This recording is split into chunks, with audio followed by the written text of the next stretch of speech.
Welcome everybody. I'm hoping that this works. I'm very grumpy right now. Alright. Is my sound functioning normally? Is my video functioning normally?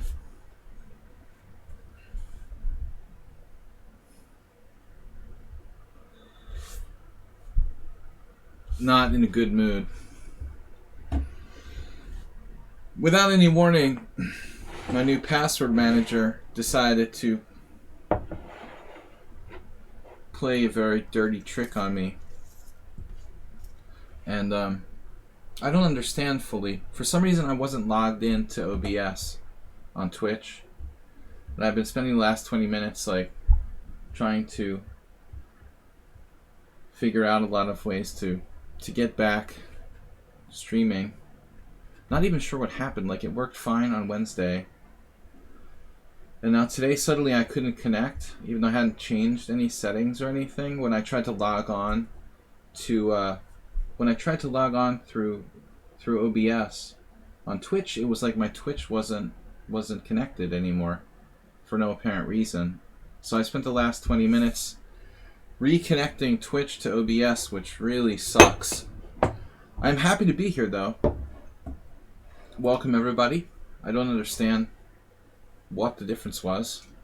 But anyway, it's connected. Hopefully I don't have to go through that every time. We are doing game analysis. Shark. Hello. This hammerhead shark decided to visit. Anyway. Alright guys. Game analysis stream. Guys and girls. Hopefully a beer will make me feel better. I was planning on starting on time today.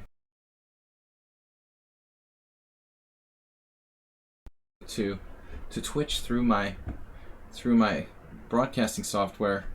That's probably not good. Anyway, we're okay now. Sorry for the late start. Never fear. Now another adjustment with my board. Price of progress. I'm gonna have to move the board again.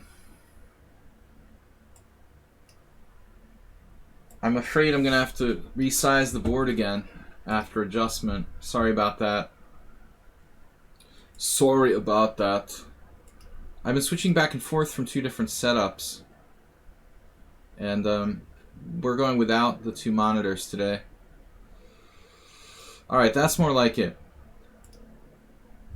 Single monitor for today's stream.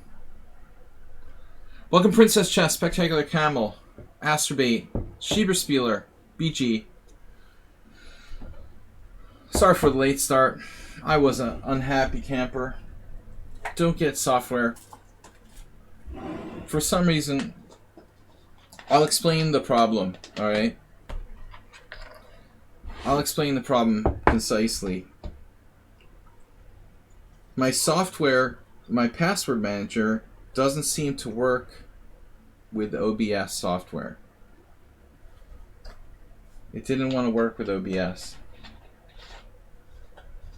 When I tried to log into Twitch through OBS, I didn't get any communication between the password manager and OBS, which is a problem. Alright, anyway, we're working now. I'm going to stop complaining. Just 20 minutes late, no big deal. Poor Yabatis has been here waiting to get his game analyzed for the last 20 minutes. Somewhat unsound. Is he here? Alright, Yabatis is up first. Let's check it out. Oops. Alright guys.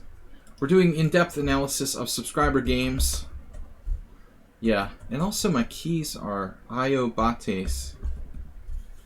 Keys are a little freaky. Sometimes random letters don't work. Alright. Guys, there's Sunday team battle. We just found out. 3 p.m. on Sunday. It's on. 4-team streamer team battle. With Tranquilizers, Merchea, the Beast from the East and the Australian Insanity Chess. Right game. Is this the right game? This looks old.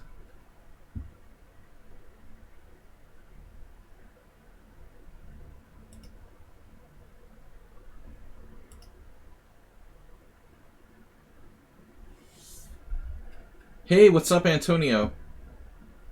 Yabatis, is this the correct game? I might have the wrong one. International Master William Pascal. Should you send it again? If it's not this one. I don't remember going over this. This looks new to me. Welcome VIP Antonio, VIP Schieberspieler, and VIP Asterbait. Looks right. Alright. Antonio was grumpy yesterday. What's up, man? 2 days ago. Sorry for our team battle. Didn't like losing to the St. George. Grr. Nobody likes losing. You did send it again. I mean, this isn't right. This is the right game, right? No need to confuse me. It was not the worst loss. Alright. That's really bad. I just did F and it created full screen. I mean, come on, kids. F means flip. Hope you're in a better mood today, Antonio. Welcome, everybody. Please follow and subscribe. We really appreciate your support. If you can gift a sub or make a donation. Alright. So, Yabatis is black, e4, knight c6, bishop c4.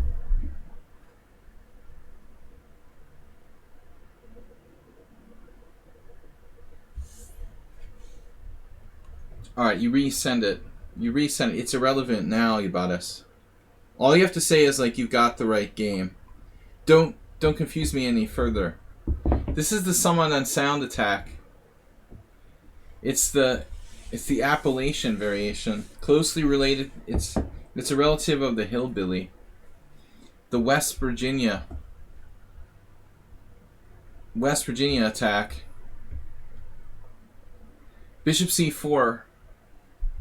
And I played here knight f6 against someone on a side, but that's an arrogant move. I just like bringing my knights out. Lichess is rating with a party of 51. Wow.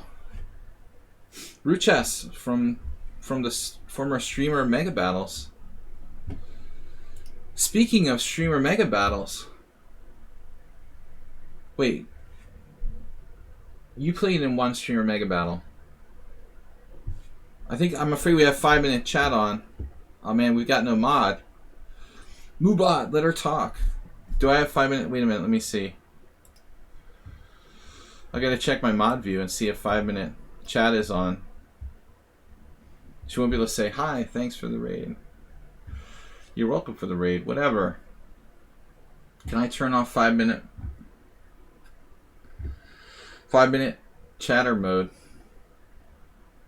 Mr. Coffee's not here. Thank you for the raid, even if you're not allowed to talk. Wait, unban requests, reward requests, whispers, activity feed, active mods. Active mods. That's not going to help me. How do I turn off 5-minute follower mode? Does anyone know the command? Please, quickly. Hey, thanks for chess. I guess it's not on. Alright. I was afraid you wouldn't be able to say anything in our chat. I don't know if it was turned on, the followers mode. Ruchess, thank you for the raid. Much appreciated. You should join our streamer Mega Battle on Sunday. If you can. It's not too late. Hopefully we can get even more than 4 teams. Much thanks for the raid, though. Appreciate it. Welcome to all the raiders from the Ruchess channel. Appreciate it. Alright, what are we doing here? I'm trying to get myself out of mod mode. I'm so confused. Boy49, welcome. Alright, mod mode turned on. Doesn't really matter. Can't turn it off. Help. I'm so incapable as a mod. Bytecoin. Seriously. I just want to turn mod mode off. Why is it so difficult?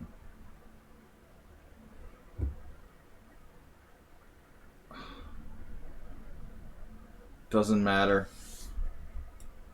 I'm really, really incompetent when it comes to computer things. Why can't I turn off the mod mode? There's like no obvious way to do it. I'm sitting here. I've done it before. I don't know how to do it now. Go to channel page. Alright, does that do it? Totally did it. Not intuitive, Twitch. Followers only off. Thanks, Ruchess. We need more customer support here. I don't know what I'm doing. Thank you for the help. Ruchess27. Alright, King Chaser challenged me to 5+3, but I'm not going to take challenges today. King Chaser, good to see you. It's been a long time. I'm just going over games submitted by my subscribers. There's still room for a couple other subscribers to submit games for today. So if you're tuning in and you've never seen my stream before, today's topic is game analysis, and we are trying to spend a little bit of time on each of these games. The first one is from one of my subscribers, Ubadis. Guys, also check out Ruchess's stream. Before we move on, I want to thank her for the raid, and hopefully we will see them in some team tournaments soon. Take care. Thank you for the raid. Bishop c4 e6. I played knight f6 against someone on sound. This isn't quite as good as e6. E6 seems more logical. We're building a wall. No Trump jokes. We got over that. That's old now. We're gonna build a wall though with d5 against that bishop on c4. I think the bishop c4 is poor. d4, d5, e takes d5, e takes d5. And Ubadis, you had another game just like this recently that we saw. He had another game where I think his opponent played bishop b3, which is interesting because it puts pressure on that, or keeps pressure on the d5 pawn. It's a little different than the game continuation here, where white plays like bishop e5. So here we don't have pressure on d5. We have this pin. That was with c3, like c3 early. I don't remember which move. If you're wondering, this is not like some sort of theoretical position. We're already like there's no games. Is that possible? No, that's not right. Got 5 minutes follower mode on. VI18. Thanks for watching. Guys, please check out our Discord channel and our YouTube as well. You can use the Discord and YouTube commands to check those out. I do put all the videos up there in both of those locales. Serious analysis today. Sorry for the 5-minute follower. I like to keep the trolls out. But I don't, I'm not like doing just subscriber chat or anything like that. We try to be more open to people. But forgetting what I was going to say. Something about this position. D4, D5, E takes D5. Something's wrong here. There should be games. No game found. That doesn't seem right. This is impossible. Oh, there are games. Okay, there they are. Just no one played D4. Strange. D4 is a fairly logical move. I mean, what's white supposed to do? I guess play a pawn structure based on like D3 is more common. Not playing D4 necessarily. When you play D4, it ends up in like a French exchange variation after D5. Pawn takes pawn, pawn takes pawn. So what is this? A French exchange variation where white loses a tempo with bishop c4, hit again, having to move again. It's like white is black and black is white in the French exchange. after this tempo loss. So we're now playing the white side of the exchange French. Bishop e5, bishop d6, the most active square for the bishop. Now queen e2 check.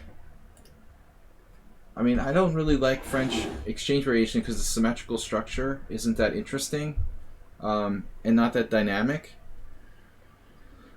But things could get interesting with white having like c4 breaks in the future. The pawn structure doesn't necessarily have to remain symmetrical. This shows that 2 bishop c4 is not good here. I agree, Antonio. I think that it's trashy. I mean, this is... it's debatable whether it's better. Like, if you take the e4, c6, the hillbilly attack against the Caro-Kann was always considered to be a joke. Until a few people like Simon Williams... Even Simon Williams doesn't make the hillbilly attack legit. You see Magnus Carlsen played it, and Firouzja has a game there. But I think the hillbilly attack is pretty dubious. It might be enough for white to maintain equality, but there's no way that you're walking to d5 with tempo and you're coming out with an advantage.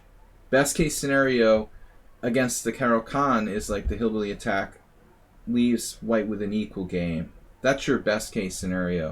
And it's basically the same thing here. I mean, once you play bishop c4, allow e6 and d5, best case scenario is that white is equal. There's no way he's getting an advantage. The question is, can he mitigate whether or not, he's equal or worse? Probably if white's careful, he can get to an equal game. But it's easy to be worse. I mean, after d4, maybe d4 is already a little too aggressive. So this kind of safer d3 or knight c3. Knight c3 makes the most sense. Try and prevent d5, obviously. So that's got to be the best move. Now maybe we consider knight f6 to support d5. That would be my personal preference. You could play knight e7 and something weird like g6, bishop g7, pushing for d5. It looks like a Sicilian where black hasn't played c5. With Asterix we called it the Sicilian deferred. Maybe you can play knight d4. I've played games like this with you, Morales, right? I mean, you're asking out of personal interest. You've played some knight c3 setups against my Nimzovich defense, but you'd usually go with some kind of like a Grand Prix type thing. Yeah, I don't think it's good for white. There's no question. d4, d5, take. Black's now at least equal. Bishop b5, bishop d6. I'm just saying, like, from this position, maybe c4. Bishop c4, e6, knight c3, knight f6, e5.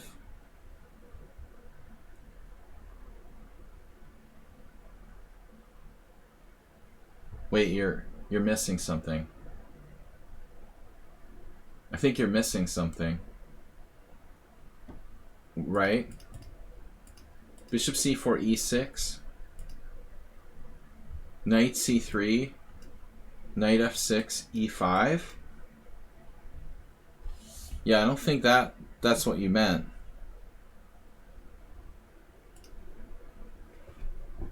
No, you can't play e5.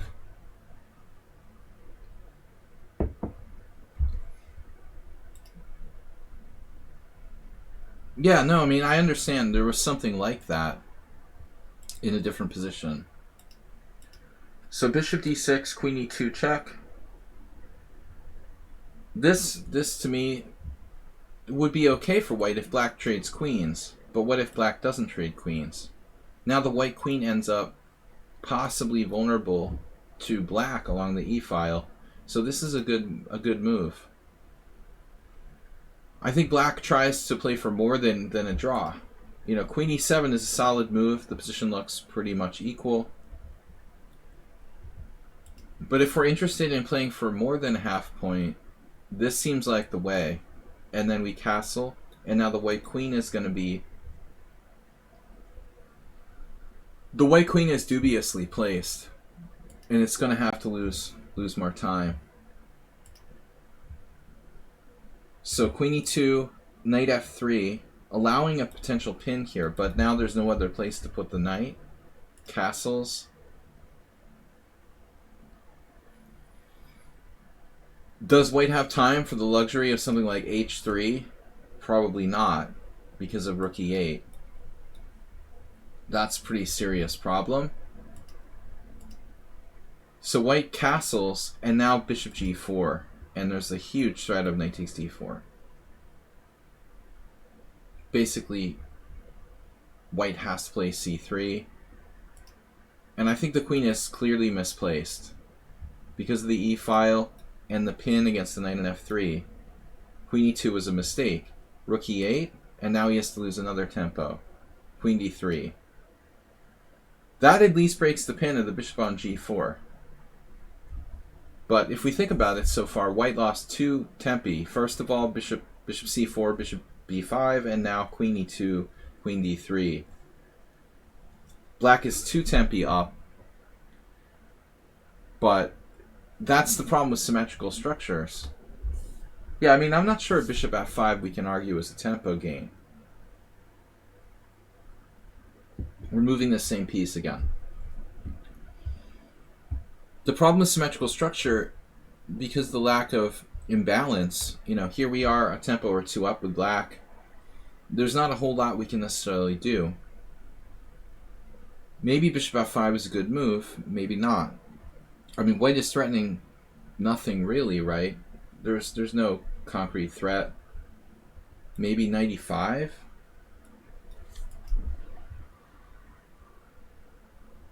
And I don't like a6 because we just chased this bishop back, perhaps to c2. No real gain there for black. The only thing is, for black's queenside pieces to get out, we have to do something like queen d7, and we're in a pin. So the black queen doesn't have a lot of places to go.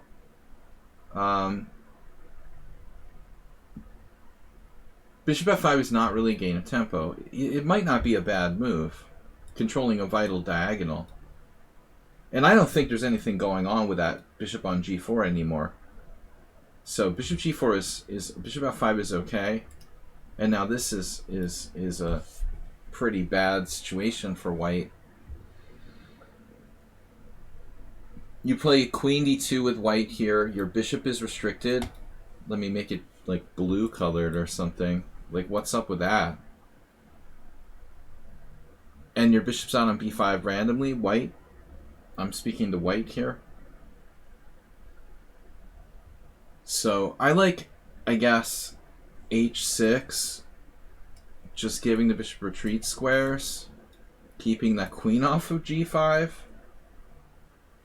But I think he's just going to play bishop d3 and start vacuuming the board.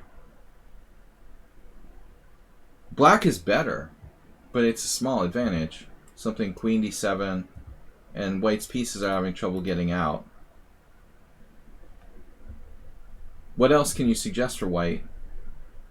Not a lot of... This is a terrible move, the queen on d2. Knight g6 is the game move. This is also okay, for protecting e5.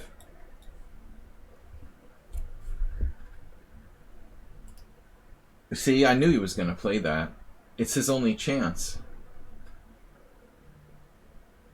It doesn't do a lot, but if he can trade pieces, he can at least have a little bit of room to move around.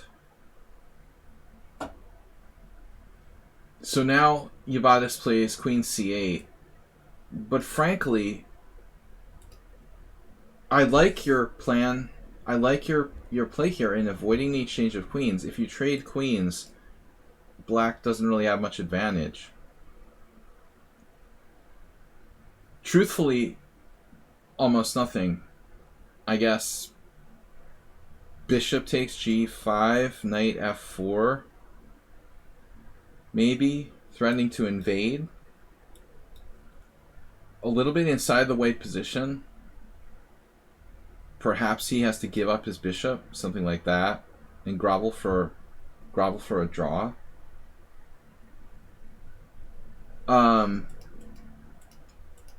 But it's a tough decision. After queen g5, your bishop is attacked. I like queen d7 though. I mean, I'm not that scared of this pin. And this way you keep your rooks connected. White's not threatening knight e5. You have it covered like by a lot of pieces. So why choose queen c8 rather than queen d7? I think connecting your rooks is more important than anything else here. And in the meantime, now you're threatening to reject him with h6. And is this how the game like finishes? You trapped his queen on h5? Because I didn't see it yet. I'm assuming there's some sort of queen trap with like h6, queen h5, bishop g4. You didn't like c3, c4.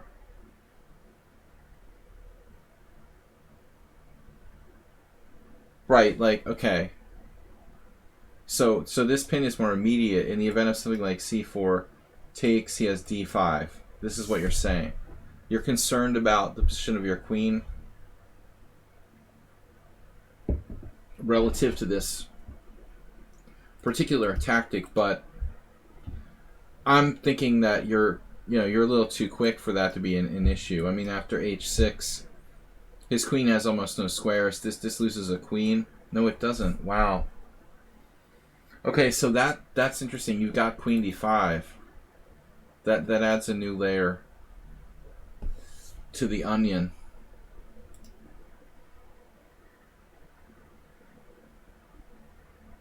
h6, maybe a6, bishop takes, knight, pawn takes. If c5, we go home, like et somewhere, either e7 or f8, and I still think that black is a lot better. But yeah, it's possible. This looks awkward, more awkward to me than queen d7 though. Perhaps you're right.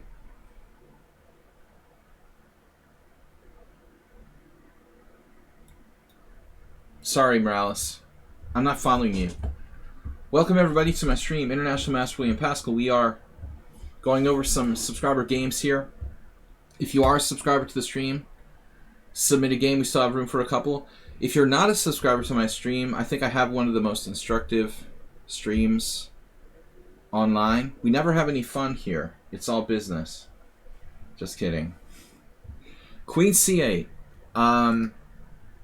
No, seriously. We need more beer. So please make a donation for beer. I'm all serious about this. Queen g5, queen d7, or queen c8. Morales was talking about something. Queen d7? Are we still on this? Here, here, here. You're saying what? Oh, you're saying bishop g4. Duh. Yeah, okay. So I'm still trapping the queen. Never mind. Yes, thank you for pointing that out. He can never answer that. Yeah, that's a problem. So white would have to play this. Thank you, Morales. We're going to continue here.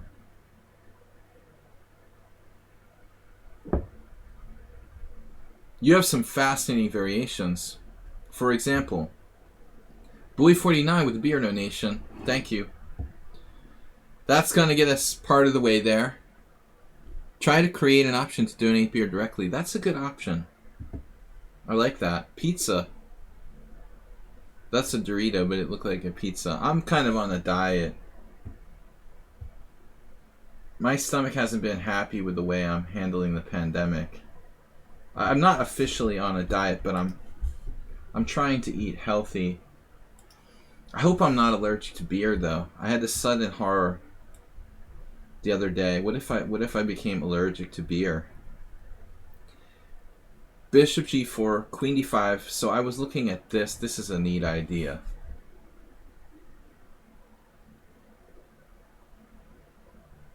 I mean, is that queen trapped? It's gotta be trapped.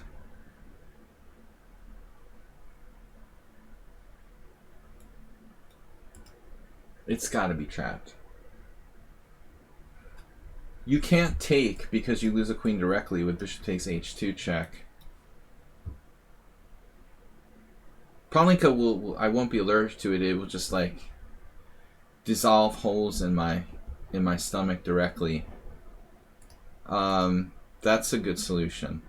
The beer will just slowly destroy me.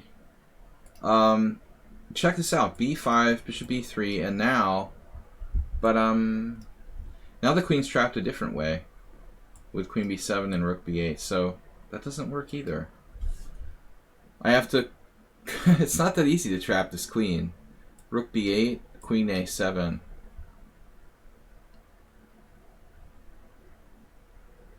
Needless to say, black is winning. There are many ways and many problems here. Bishop f3, takes, queen h2, resigns. That's pretty much game over. White has a problem. All the pieces are on the back rank. I don't need to see exactly why. So I like, Ubatis, the way you played this, not exchanging queens, to try to separate the queen from the pack and maybe trap it. White is... this is a French defense. White is in trouble. So you played bishop d3.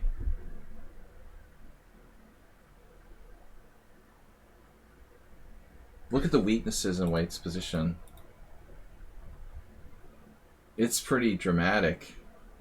You have a lot of good moves here. h6 for starters. Then White would have to play queen d2. This is basically like a line of demarcation. He's cut off from that side of the board now. Man, I mean, White's position is wrecked. He's seriously... Even a simple move like bishop g4. Maybe bishop e4. I'm not sure. This is like over. What is White going to do? Rook e1 and pray. Yeah, he can't get his pieces out of the gate. Bridge gate. Bishop d3, rook e1, bishop e2, threatening to smash his pawn structure. Unfortunately, knight d2 allows something bad to happen to the white queen again. Can I play knight d2? Who played well strategically? I hope you're not talking about Antonio. I hope you're not talking about White. If you're allergic to beer, I'll unsubscribe. Yeah, I don't think that's what it is. I hope not. But I know some people who are, like, for example, they have, like, wheat or maybe, yeah, like wheat sensitivity. So some people can't drink, like, Buzashor, what we call Buzashor, or, like, wheat beer, particularly. But I'm not drinking wheat beer. Alright, bishop e2, bishop f4, queen h5. Ugh. I mean, this queen is pissing me off. How do we trap that queen there?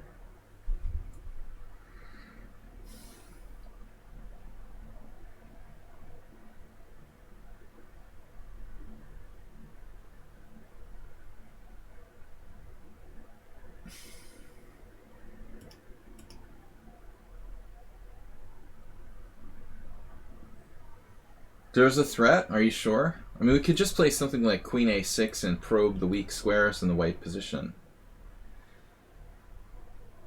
This actually looks really promising for black. I would say, like, black is probably winning. There's also, I guess, just knight f4, come to think of it. I mean, this is very strong. So lots of good moves. You're probably winning strategically because, well, he doesn't have a white square bishop. Basic chess strategy says that if you put your pawns on dark squares, your white square bishop is a superior defender of the white squares. It's gone. You have a problem. This makes it worse.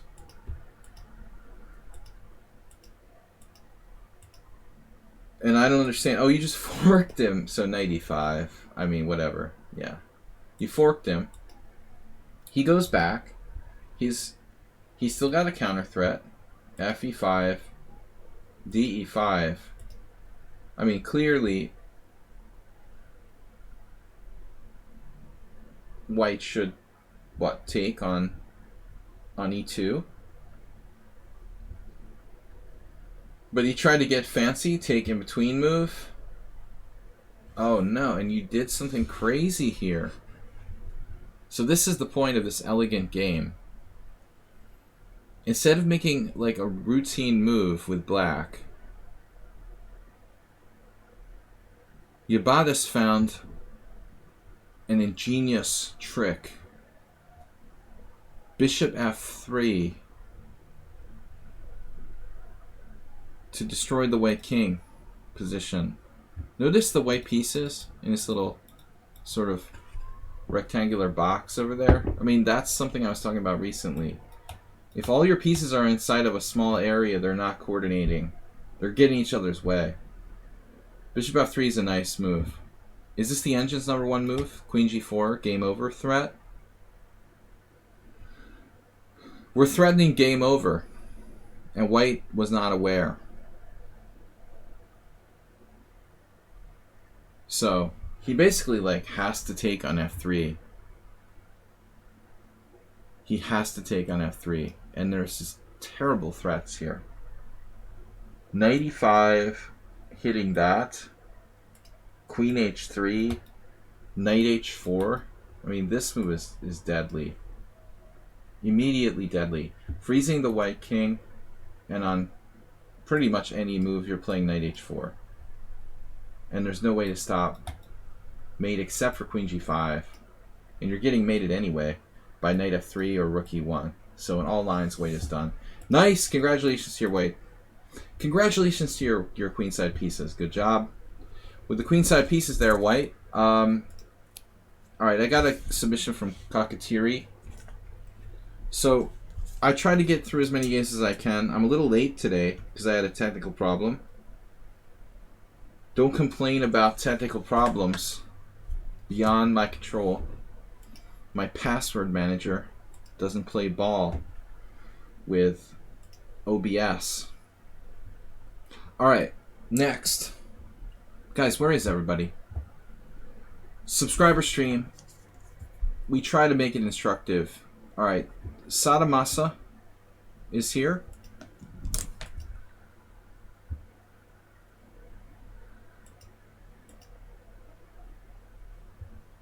So let's look it up.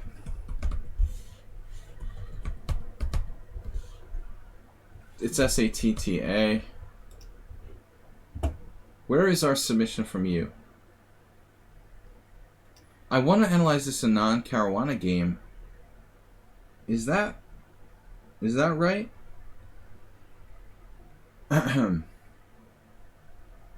When was this submitted? I want to analyze a non-Caruana game. Preparation on move 11.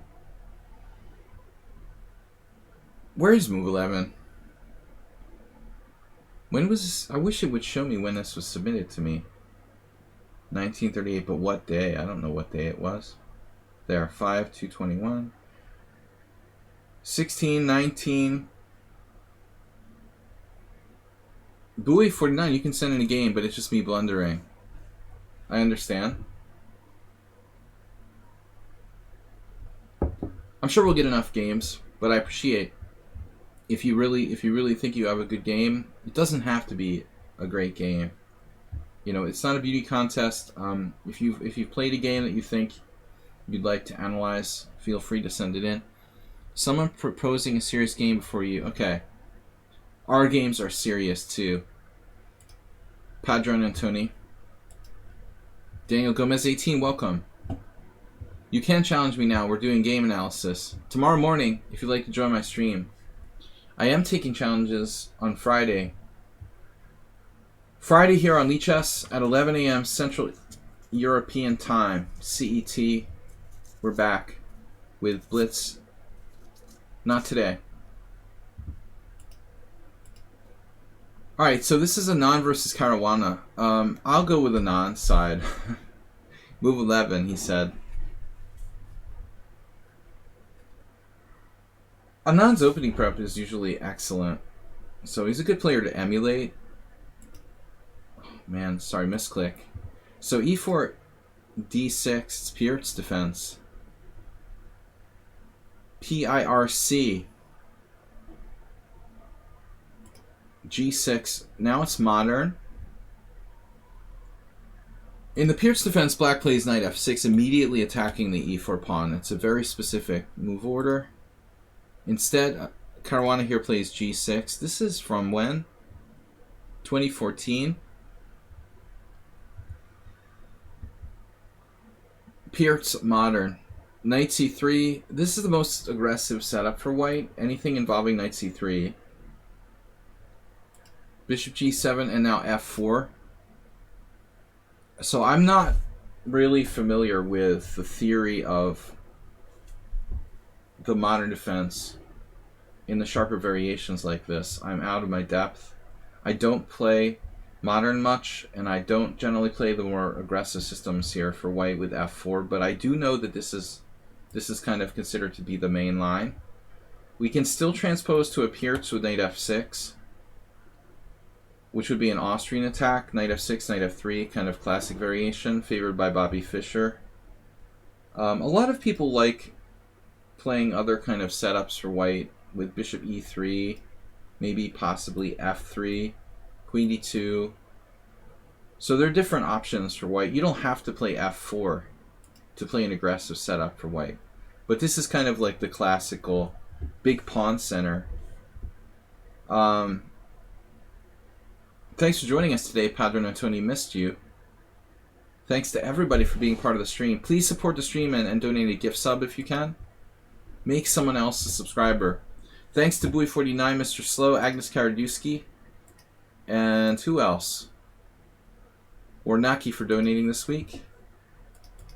We've got f4, a6 main line. Black uses the idea of b6 or b5 on the queen side. It's kind of a modern treatment for the modern defense. I know that sounds stupid. I mean, I remember analyzing the modern defense back in the 90s, so it's like the modern. It was always the modern even 30 years ago, but now it's the modern. So a6 type of stuff. I think in the past, you would see more like c6 transpositions to. There's another Anand Caruana game. By the way, like a really aggressive setup for black, very hyper modern, and I think risky. Risky for someone to play against Anand, for example. You gotta be really a little bit nuts to play the modern against Anand. A6, knight f3, b5. So black counts on double fianchetto using this pawn to kind of undermine the protection of e4. Bishop d3, knight d7. I would imagine that this is a move as well.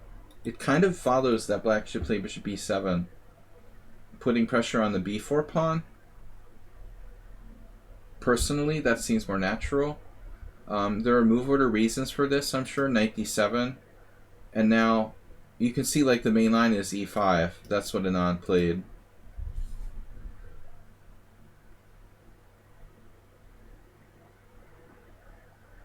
So I was talking to Asterbate today, one of our VIPs here, and a really committed follower of the stream. And I was explaining to him how it's important when one plays something like the Polish defense, the Grob, anything with the so-called extended fianchetto, right? The key is that it can be undermined. This is why I hate playing the St. George, Morales, because my b5 pawn can be undermined by the break with a4. So it looks like most players play e5 here, grabbing space and trying to use this e4 square. But that's always an issue. Anytime you play an extended fianchetto that your queenside, the structure can get busted up by a4. So there's another game, Anand versus Nakamura from 2018. Maybe he's going to have nightmares about that. So Anand plays both. Here we have e5, and this is the main thing. Use of the e4 square. And also, okay, obviously white can sack a pawn. So we got an anonymous gifter gifting tier 1 sub to the community, Live for Chess. Or Live for Chess. It's difficult to know. Thanks for the gift sub, anonymous gifter. But I don't want to give away my e6 pawn for nothing, you know, or my e5 pawn. I try to advise you to play g5 in a game. Control of the e5 square. You were securing control. I was criticizing someone for playing g5 today. Actually, Padron Antoni, one of the regulars, Miro. It totally depends on the position, man. I like to play g5 sometimes in the Sicilian, but who was I criticizing? Miro for playing g5 into Benoni. It just depends on the position. But you've got to be more open-minded about your willingness to move pawns in front of your king. So e5, c5, counter-attacking the center and trying to increase the influence of the bishop on g7. That's why knight d7 instead of bishop e7.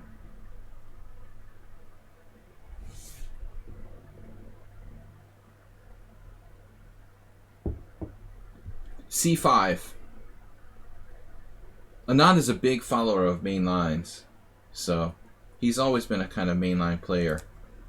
I think he takes pride in really knowing, and always did. They used to call him like an encyclopedia, but he takes pride in knowing all the mainline theories. So mainline, bishop e4, rook b8. I don't know this by heart. I'm just following the opening explorer.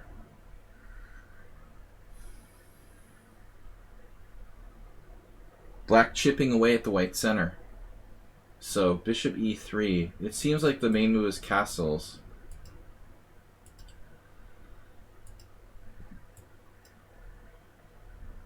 Hikaru's got another game in there. He beat Anand, and he drew with Matthew Cornett. I had a cool game with Cornett with black here in Budapest where I sacked a rook for perpetual check. That was in Chess Life.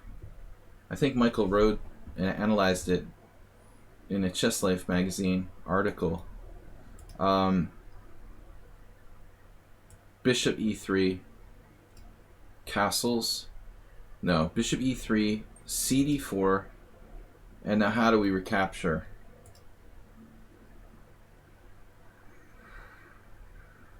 I mean, dude, Caruana's crazy to play the modern, I think.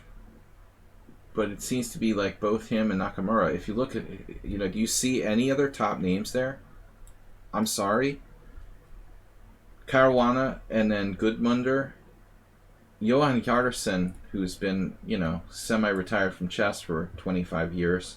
And then some other guy. I'm serious. Like, people who have their heads screwed on straight don't play, like, the modern defense against Anand. That's something you play against like a weaker player, generally. It's a risky opening to play against a top player.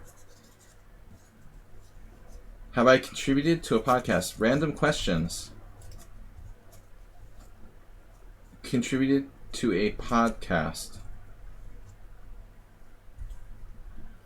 Alright, any podcasts in particular you're asking about? Bishop takes d4. Supporting e5, d takes e5, f takes e5, e6. So white has this isolated pawn on e6. Structurally, that's a problem. But in the meantime, all of his pieces are very active. Black's king is in the center of the board. He's still 2 moves away from castling kingside. White can castle either side, probably castle kingside. Again, like the only top game where this position has ever been reached. But I want to check something. You're asking about move 11. First question about this capture on d4. Knight takes, from the standpoint of piece coordination, is more natural in a way. We would normally see that move in a Sicilian. I'm interested in this. While we're here, move 10. So check it out. David Howell, the young Muzichuk, and Grandmaster Potts Thomas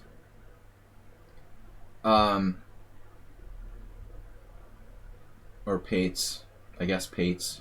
I'm bad with German names. Okay, all names. D takes e5, knight c6, sorry. cd4, knight takes d4. What is the line here? D takes e5, knight c6. David Howell crushing an innocent Icelander. Howe just snaps the exchange. Knight b8.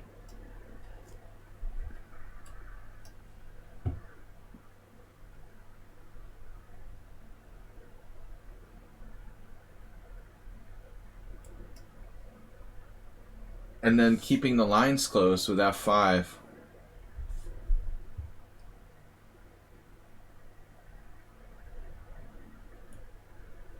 I mean, who knows? Let's flip on the engine. Slight advantage to white. But it's a game. Black has some compensation here. So it's interesting how they're really little like theoretical, how little established theory there really is here in this line.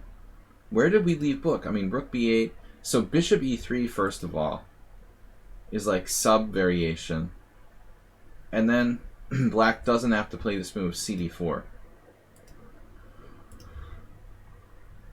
I remember knight h6 being played in some positions. There you got really a number of good players.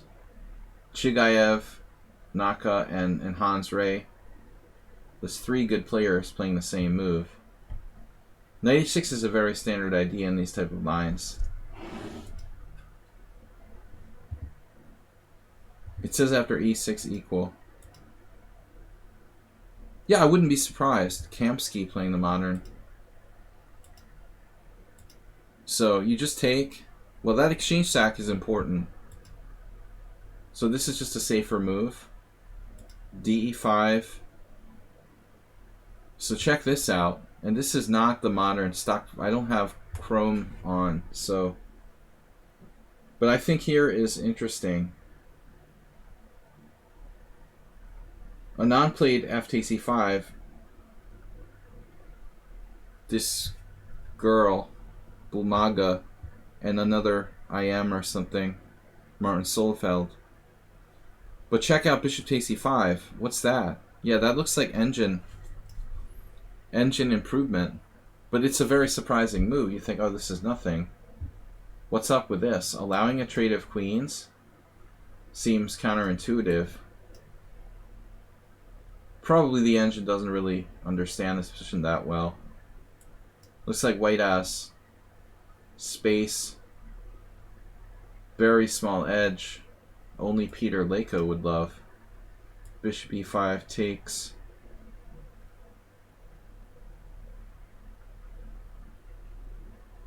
It's a game that, like, you know, it would be a draw between Ding Liren and Carlsen or something, but black has to suffer a little bit to get to the draw, it looks like. I trust Vichy's judgment. So if that's your question, yeah, it looks like after e6 black is almost equal. So a non-castled, and the other players play the sort of obvious material move, material grabbers.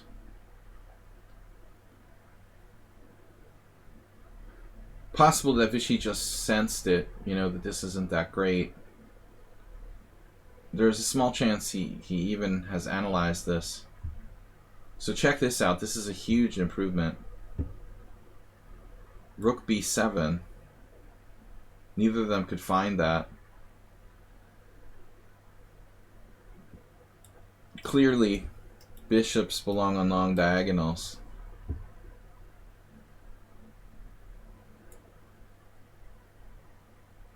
This is just a couple of computer moves, for example, but this is not. I mean, Anand saw this and he rejected it for a reason. And Caruana allowed bishop a7, and that's funny, you know. that this was repeated in this random game. Bulmaga went for it. She didn't understand. A mere 2400. Couldn't resist the material. But Anand is right, it looks like. I don't know. Maybe not. I really should get Chrome and turn on Stockfish 13.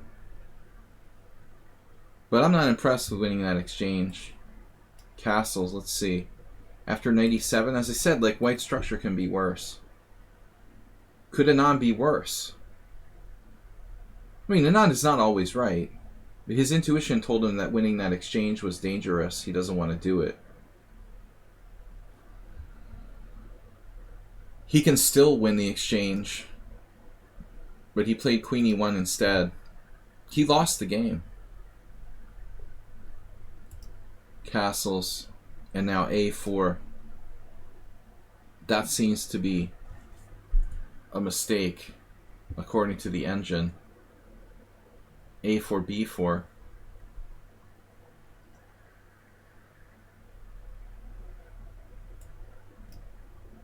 Yeah, but I mean the line is fine for black. If that's your question, the variation is fine for black, and I suspect that castles is the main line for a reason. But again, there's not a lot of theory here. All right. I don't play this for either side. Let's see what happened. So he eventually played A4, B4. Basically, Caruana just played every move the computer would play. He must be very deeply prepared here.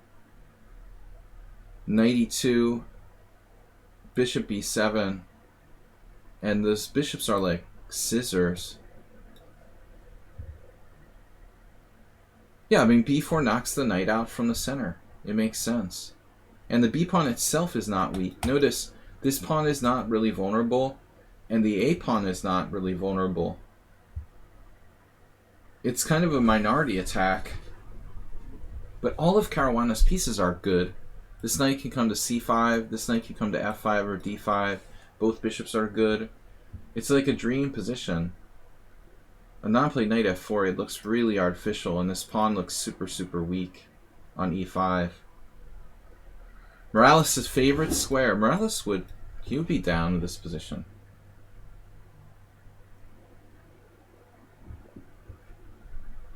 Normally. My god. So Caruana missed a tactic here. Wow.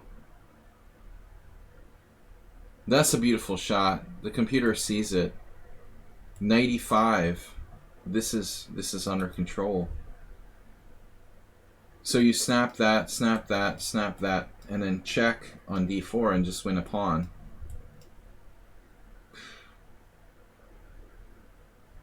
Man, I mean, it makes sense. That pawn was weak. Caruana played the second best move. Take, C3, and we've got a bad structure. Classic minority attack. Weak pawn on C3, weak pawn on E5. It's a very unpleasant position for white. Like, if this was computer versus Caruana, probably Stockfish could draw. You know, he would suffer and it would hold a draw. But for a human, it's not easy to defend, like, perfectly. Ugh, yeah, I feel for him. I mean, you don't want to play G4 and weaken your king side with this few pieces left on the board. Yeah, G4 looks like the kind of move I would play against someone unsound. You play it, but you're like, I just want to resign. You know, white has no attack. He's just weakening his king side. This was a blitz game. Okay, it makes sense. It definitely wasn't a bullet game. It's decent for a blitz game. Wow, F5. F5 is pretty radical. I wasn't planning on doing that, man. That creates a pawn weakness on E6 for black. It looks okay, but is it necessary, or could Caruana win, you know, in a more solid way?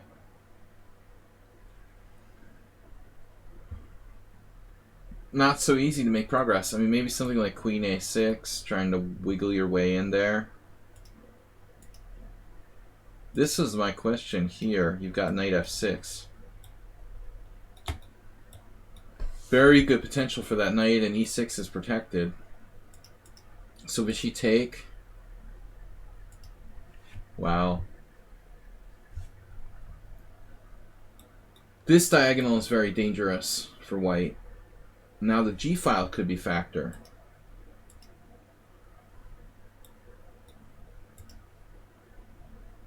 White was very passive. Computer says that white is better here. He was able to get out of it. Wow.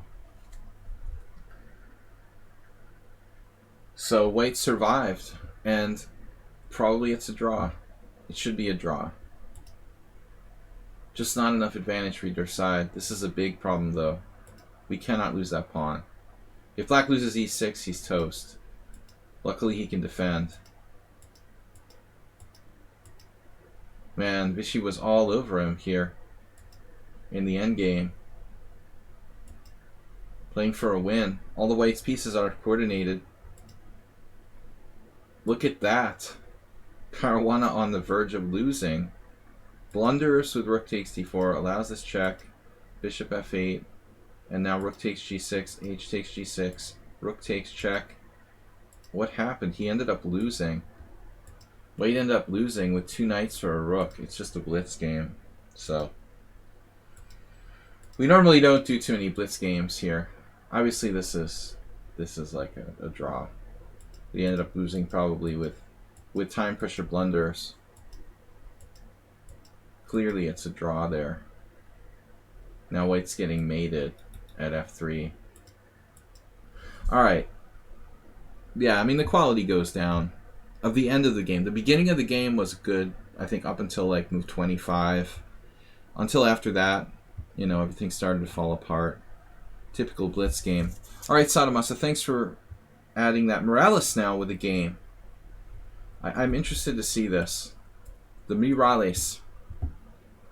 Welcome everyone, thanks for supporting the stream. Thanks for the gift sub. International Master William Pascal, we are going over Grandmaster games from the subscribers. Inbox. Shark Week here on the stream. Hello. Mrs. Harlesburg. Alright. No, Shark. He's got a Chevy Chase thing going. The land shark. What happened to my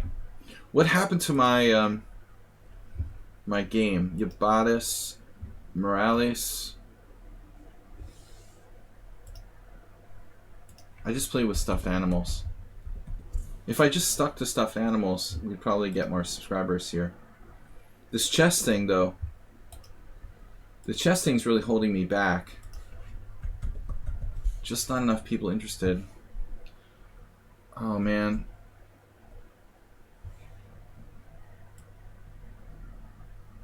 Where are you, Morales?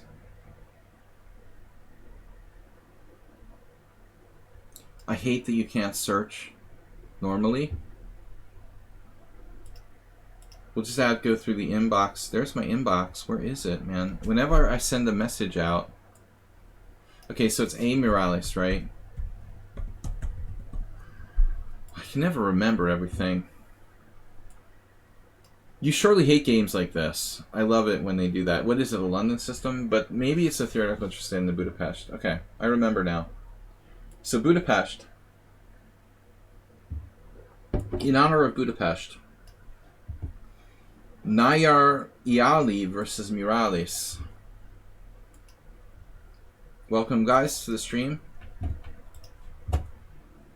And girls.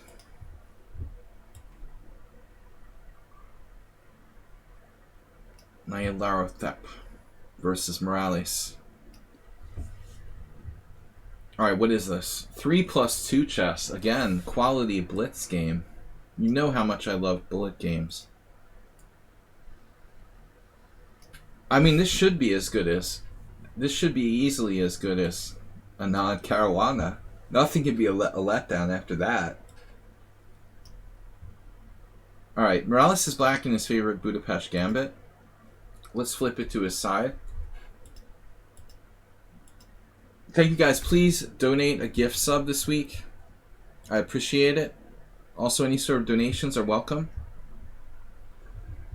Don't forget to check out our Discord and YouTube channel, Video Chess Training on YouTube. We also have the Pub Sladgie Discord.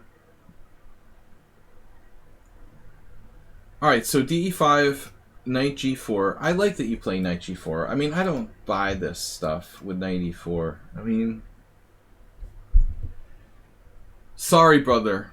This isn't gonna cut it in the tournament level. Someone on sound.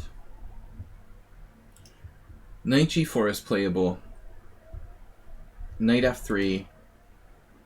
Bishop C5. You know, okay, so objectively Morales is right. Like, Bishop F4 is the best move. G5 is garbage, unless your name is, like, Mamedyarov. This is anti-positional.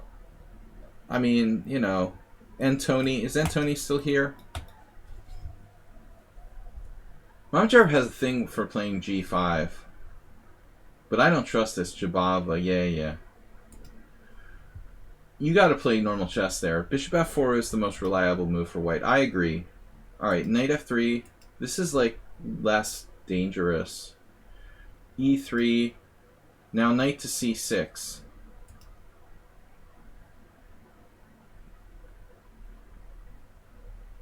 And now your opponent uncorked A3.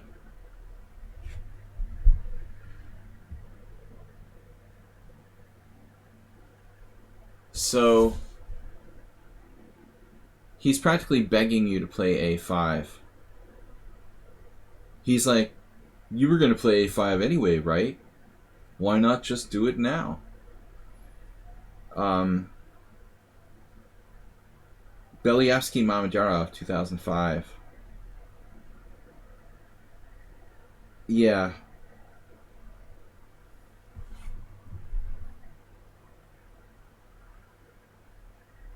I don't really see the big deal. A5. So this is kind of like the World Loser variation. You guys remember the World Loser variation? Wasn't it this?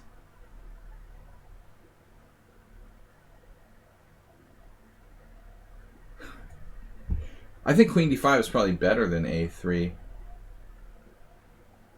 Less weakening.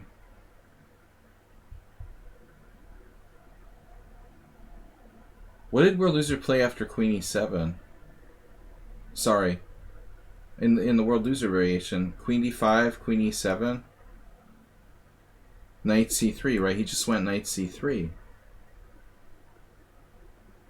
Denis Shmelyov. That's Denis Shmelov. I like how Ukrainian chess players are very tricky with their names. He's Shmelov, but he's also Shmelyov. That makes it harder to kind of find him in a database. If you have like multiple spellings of your name, just mess with it a little bit. If you have a Cyrillic name, it's easy. Then you only like find half the guy's games when you go to prepare for him. Yeah, this is not that stupid.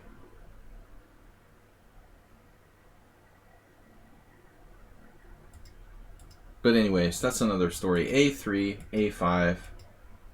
The guy did this. Oh. So it's like a modified World Loser variation. Where you don't have any threat of Knight B4. Not that it was a big deal anyway. Queen E7. Knight C3.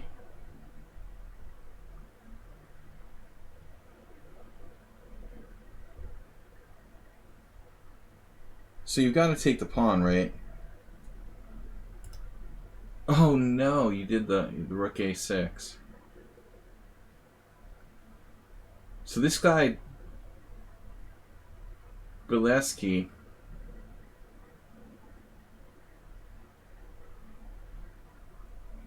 I don't remember. Maybe he played some games on Chess Network years ago. I think he came on Chess Network right at the end in like 2002 when it was like before it folded up and I was still working for that site. I might have played him a couple games, if I remember correctly. Some Ukrainian I am. Rook a6. So that's weird, man. I mean, you're playing rook a6. The line isn't even cleared here. I know how obsessed you are with this, but it's cool.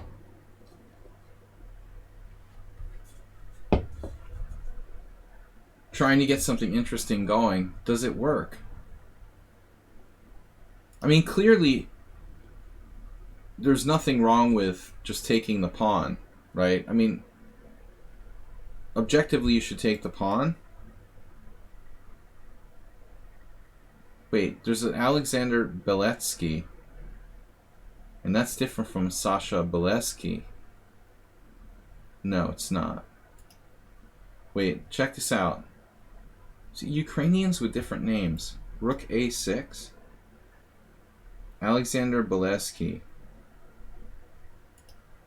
That's the game in question, right? That's a different game. So he's Alexander, and he's Alexander. Okay, Sasha is a name for Alexander. Rook a6. It's interesting, he played that in one game. In the other game, he played knight takes e5.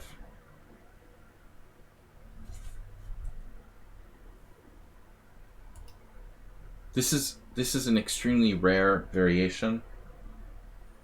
People don't play queen d5 normally. Rook a6 is a very standard idea in this sort of setup. But this position, this exact position, doesn't really occur very often. The man who can't playing against and London system.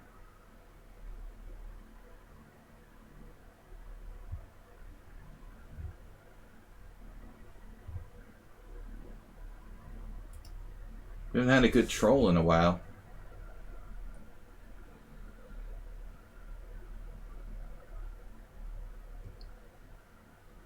He's already banned. Mr. Coffee's on the job. Wow, dude, that was fast. I didn't even know you were here. That was the fastest, like, maybe that was one of the fastest bannings ever. I tried to ban him, but he was already banned. It was like, unban? Damn, dude, you're vicious. You know when to pull the ban hammer. Alright, rook a6, cool idea. It feels risky. So check this out. Some guy tried to punish it with knight b5. This is gonna be a problem, huh? Because if we play d6, we can't do rook transfer anymore. How did this guy get away with this? Knight b5 looks strong. And now white played bishop d2. But my question is, why?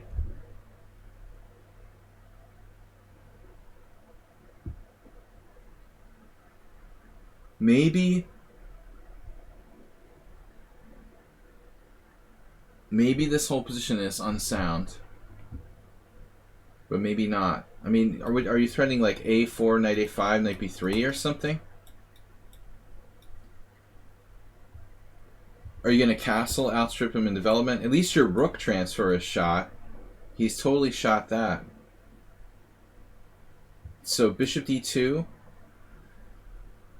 Guarding against knight a5. Now the queen suddenly... not a happy camper, but why queen g5? He wants to trade queens. Safer to play queen d3.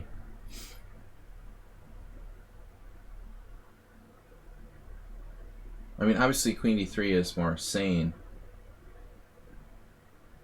Queen g5.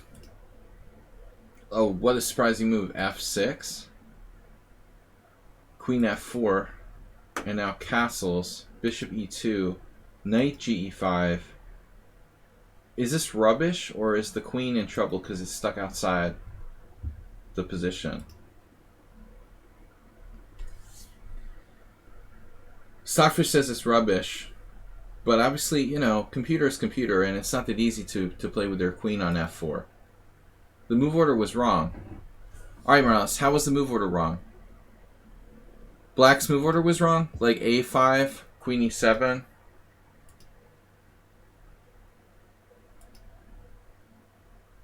You mean like rook a6 is too early? He should castle first? What are you suggesting? Alexander Goldin against Sergei Ivanov. Anatoly Weiser, this is a real position. First take the pawn. Alright, let's see.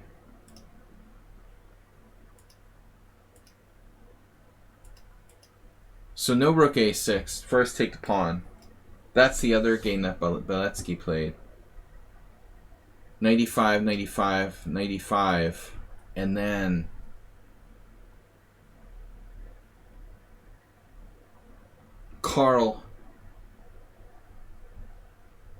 Hans Karl or Karl Hans? I'm not sure. He has two first names. Yes. Man with two first names. So you could do like d6 here. Beletsky played bishop a7. That's... or... Oh no, it was another guy. Wow. Oh jeez. This is crazy. Yeah, so there's other people with their illness. You should have like a step meeting or something. You're not the only one crazy enough to play this. No, seriously, it's interesting. Alright. Rook a6 is too much.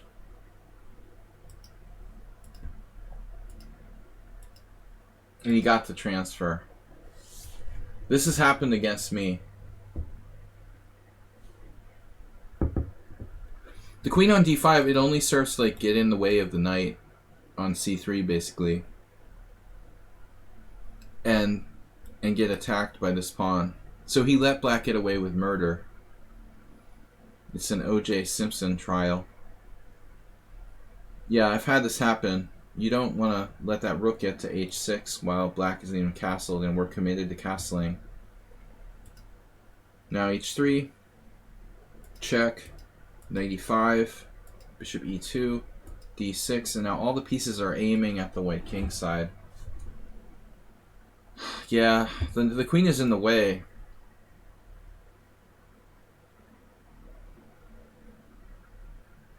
The only thing is right now, you know, it's going to get to be a defender if you sack on h3 right away. e4 is a move I've played before, but it weakens the dark squares. It weakens d4 slightly. I'm surprised you didn't consider like rook h4. Or one of your crazier moments might be like here.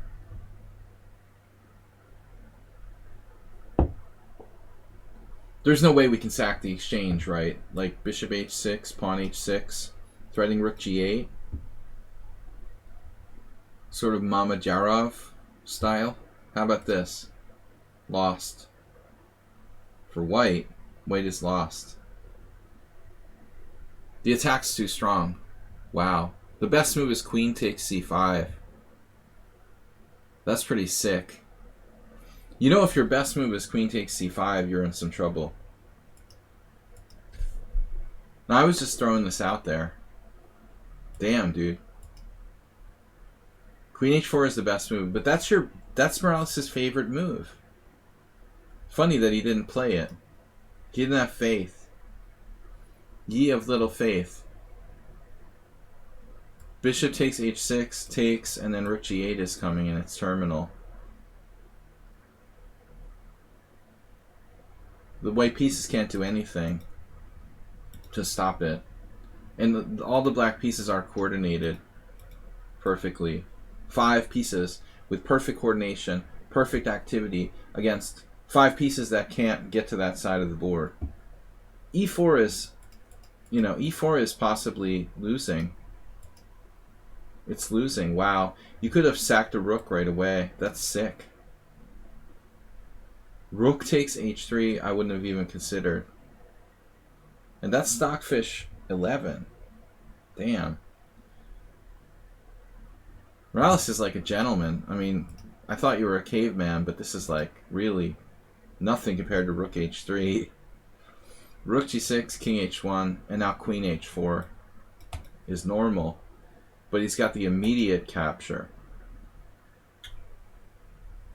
Beautiful. No defense. In this planet,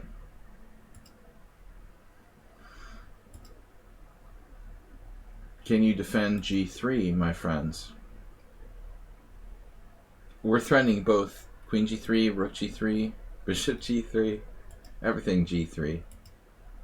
Nice. Good game, man. Alright, great game, a lot of fun. Budapest is fun. But Sasha Bilecki's move order needs to be calculated correctly. Primus is next.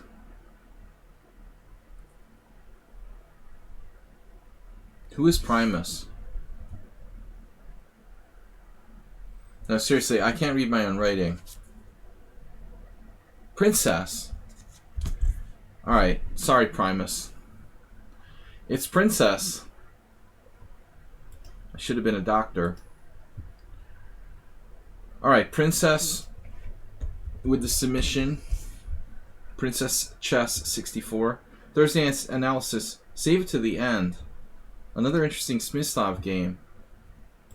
We're not going to save it to the end. Primus is the theme for South Park. They're always advertising like they're... No, they're not too bad, actually. They don't do a lot of merch. Some bands are constantly advertising their merch on Facebook, which is kind of annoying. It seems very... I don't know. If the only thing you do on your Facebook page is put merch, Primus is cool. Primus sucks. Alright guys, don't forget to tune in later for the Astromate. Alright, this is Princess Chess against Tolush. This is the wrong one. We did this one. Sorry. Game 2. Kiris versus Smyslov. Alright. Black against Kiris.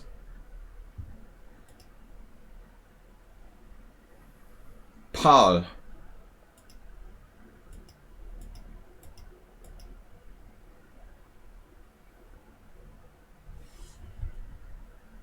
Princess Chess, are you playing the Queen's Gambit?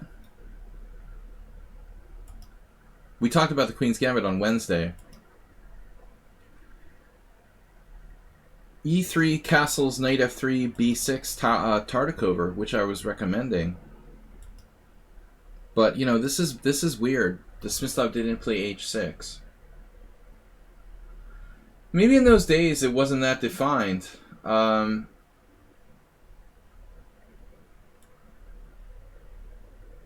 It's generally considered favorable for black to play h6. Bishop h4 and then whatever, b6, knight e4. That is not an unfavorable move. Princess Chess should not be afraid to move her rook pawns. Now, Smyslov is just going to make it worse. b6. Anytime the b6 move is played, the exchange on d5 becomes more or less a normal thing to do. So cd5. I kind of lean toward knight takes d5 here, recommending knight takes d5. But again, black should have played h6. This is going to cost black a tempo in some lines. According to the Weed Master, my friend Joe, you know, he thinks like h6 is going to cost a tempo with bishop d3, queen c2, or something like that. Later on, we might lose time having to defend and move the h-pawn, so why not just play it for free? So e5, e5. I consider this more like a way of playing for a win. Whereas knight takes d5. Padron and Tony, I have 20 viewers for the stream because most people don't care about really learning. You know, I try to provide serious chess knowledge and most people aren't willing to make the personal sacrifice to actually think. It's a sad world we're living in. But only you guys, the 20 of you, are sticking it out to really learn something. You know, I could do puzzles and, you know, be half naked on my stream to just gain followers, but we're trying to be serious here. So I like knight takes d5. It seems like the safer move, but this is like maintaining a principled approach where the strong point is on d5. We keep the strong pawn on d5. The problem is this bishop will get restricted. There's some argument that exchange on d5 shouldn't be made until black plays bishop e7, though. I don't know how this game goes, but it's possible that Smysl can demonstrate here. There's some ideas of putting the bishop on e6. The idea is, don't be a robot and put your bishop on b7 just because that was original intention. We can put the bishop on e6, where it guards d5. It's not restricted by the pawn. It has additional control on this diagonal. Black typically will play c5. Bishop on e6 might actually turn out better than on b7. But Princess Chess does not give us a bishop e6 game. Bishop d3. Yeah, very few games. There's 10 games here with bishop e6. Jay Bonin. Rivas Pastor. Shamoji Ishtvan. No real household names. Alright. Anyways. So much for that theory. Bishop e7. Control of e4 is what we're going for. That bishop is like an x-ray. There's actually a wonderful game that reminds me of this one a little bit. Reshevsky. Princess Chess doesn't want to study. She doesn't want to study her Reshevsky, The Art of Positional Play, which I strongly recommend. Because if you studied the Art of Positional Play, you would see the game Evans versus Reshevsky, where he rips Evans apart with the knight dropping in on e4, and as the bishop gets bigger, as its diagonal opens up with captures on e4 and further on. Okay, I called this earlier in a lesson today. I had a similar situation. I mean, I don't want to criticize like Paul Keres. He was one of the greatest players of all time. But he has to be careful. He has to be aware and careful here. This queen could possibly be vulnerable in a situation where we're playing c5, knight b4, rook c8, possibly along the c file. So I'm not sure queen c2 is automatic here. So we'll see castles as the main line, knight on bd7, then what?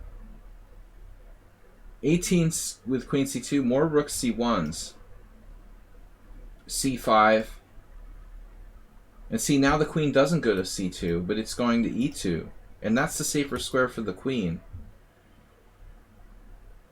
essentially. So Keres' move carries the risk that his queen could be exposed to attack on the c file, and it's kind of like a, you know, it's the dumb end of the battery.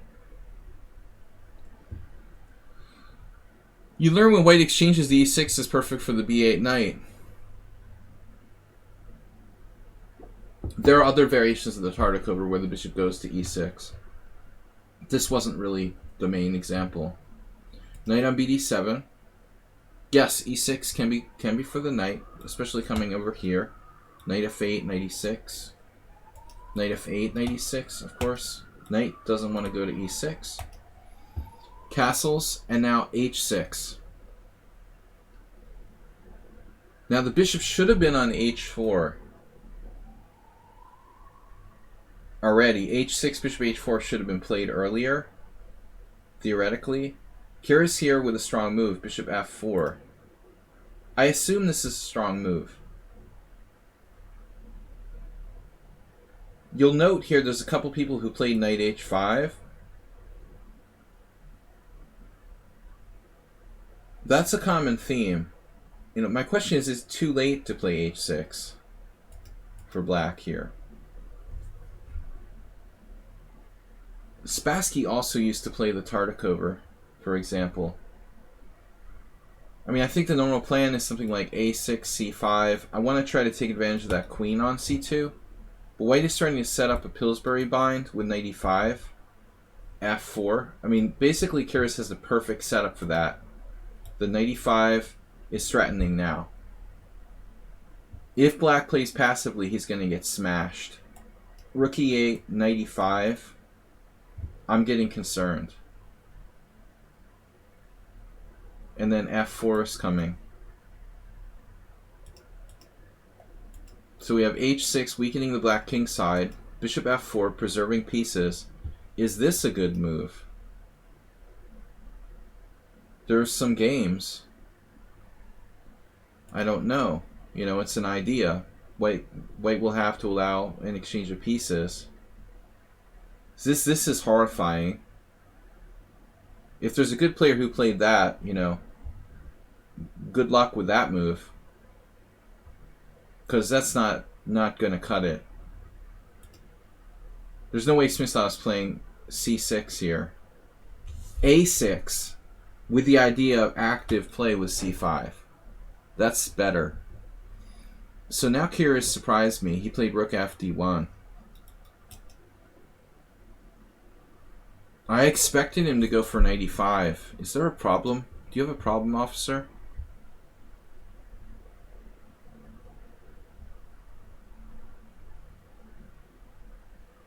Maybe the queen's on the wrong square for this setup, but I don't know what else to do. This queen is going to kind of wish it might move to a different diagonal soon. a6 is good. fd1. So he's trying to say, hey, your queen is going to be exposed if you try to play c5. That's what Kyrgios is saying. The other rook is going to go to c1. And then, wow. I'm just like, wow. That doesn't look right. Princess Chess goes through her books and finds the worst game that Smyslov ever played. That's what she does every week. It's like, I recommend you study the games of Smyslov. Then she goes through and finds his worst losses of his entire career and submits them on the stream. This is a very, very strange move for me.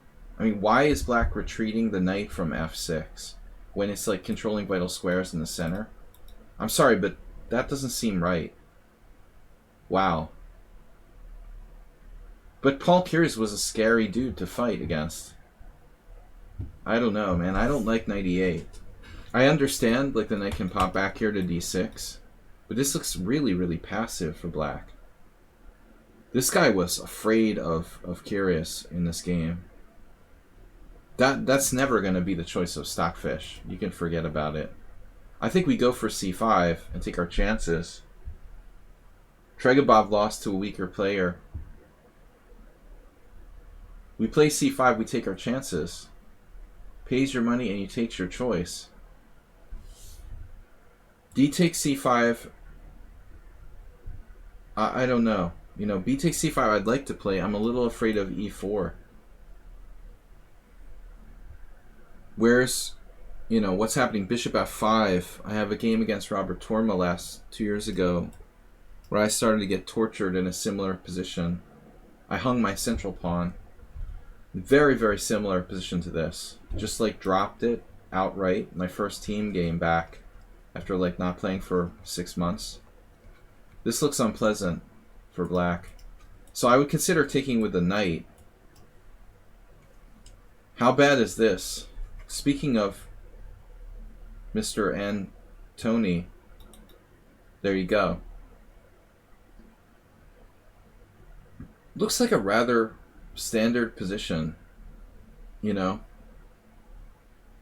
c8. There you go with the queen. Shades of Flora Capablanca. Computer thinks white still got a pretty solid edge. Bishop f5. I don't like this. This doesn't look right. Knight e8, rook c1. Bishop d6. Maybe they were ordered by the Soviet government to agree to a draw or something.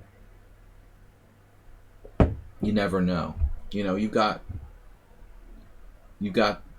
two Soviet grandmasters. Maybe Kiraz was ordered to give him a draw or something. What happened? Actually, Black lost. I guess not.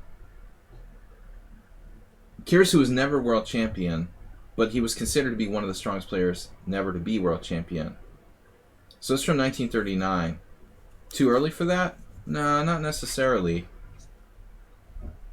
It's not necessarily. You know, we're starting to get into a very political era here. Maybe. Not really, though. I mean, 39 is getting pretty interesting.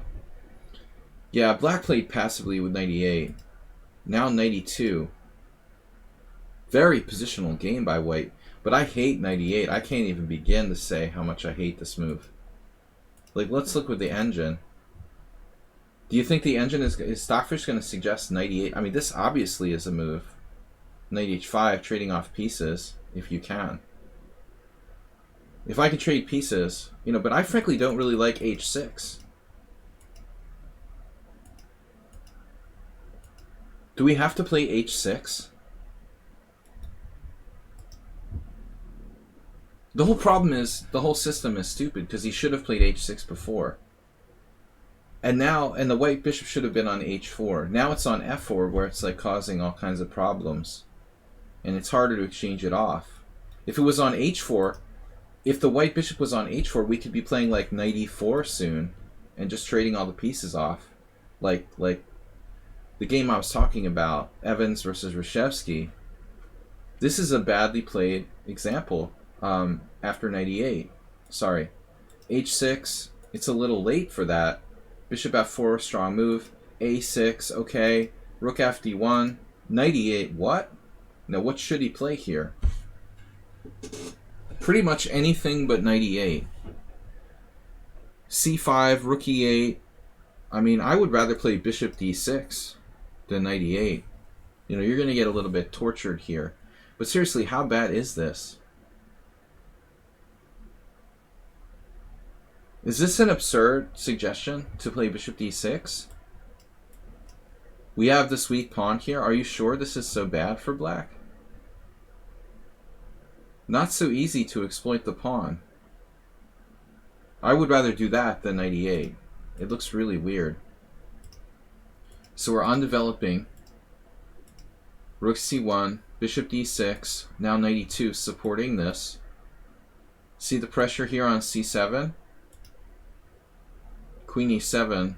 Black's position is very passive and awkward, while white's coordination is like perfect. Take, take. Now knight g3. Huge square on f5. Hello. Are we going to play g6? Oh, now. h4, h5 is, yeah, I mean, this is probably like one of, Kiraz is a good example. He's like one of Larry Christensen's favorite players. Very strong attacker, very natural style, uncompromising. h4 looks crazy to the uninitiated beginner who hates moving her rook pawns, but it's totally justified now. White has such good control over the position. We're threatening h5, prying it open. Black played h5, and now the knight is hard to get rid of. Finally, some counterplay with c5. We've got to be careful with this file, though. Do you think the Queen's Gambit Decline is a solid opening? Not after seeing this game. Schieberspieler would be offended by this. I would think now knight here, but there may be combinations. He's running a sack on g6. This undermines... Damn, dude. That's crushing. Why doesn't he take the piece? That's devastating. This must be probably in like Larry's books or something. It's a typical sort of Larry move. Bishop f5, takes, knight f5, queen f6, and then knight e7 check, and there's a mate on h7. I don't think I've ever seen this game, although I have collections of Kyrgios's games. This is not a good game for Smyslov, who was the world champion here. But the other problem is after bishop f5, this move isn't good enough because you have a sack on g6. I assume this is over. How do you figure out to play that move? Well, Kyrgios was extremely strong in tactics and positional play. He was one of the more balanced players. Not everyone has the imagination to play that move. But he's looking for cues.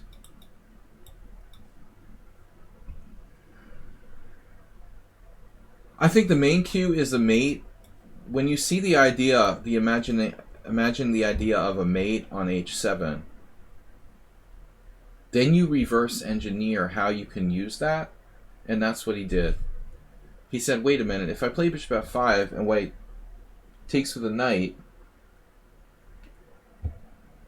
I'm really close to something with that mate on h7.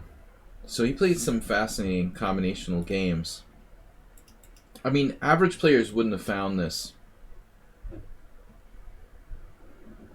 It doesn't take long to see that black can't take it. So this is the obvious defense, but it's bang bang bishop g6, and that's clearly fatal. No way that black's surviving here. So that's a really cool move. Undermining c5. So look what Kyrgios is doing. Like usually most players like Botvinnik, they'll accumulate sort of positional advantage in order to increase their positional advantage to the point where there's a tactical way to take advantage and execute. Kyrgios is essentially doing the opposite here. He's building up positional advantages with tactical moves. He's undermining the c5 pawn using the combinational idea of bishop f5. He's undermining c5, creating a positional gain, the protection of c5, using tactics to create a positional advantage. It's pretty unusual. Much more usual the other way around. And that's why Kyrgios was very different stylistically and hard to play against. So cd4, damn.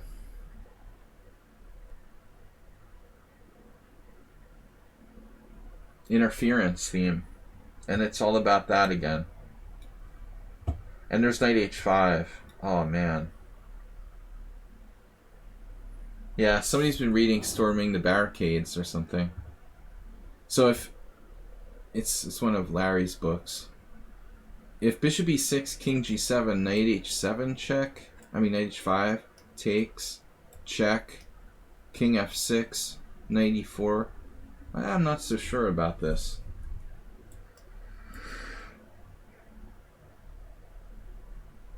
You know, there could be some situation where black actually survives the onslaught.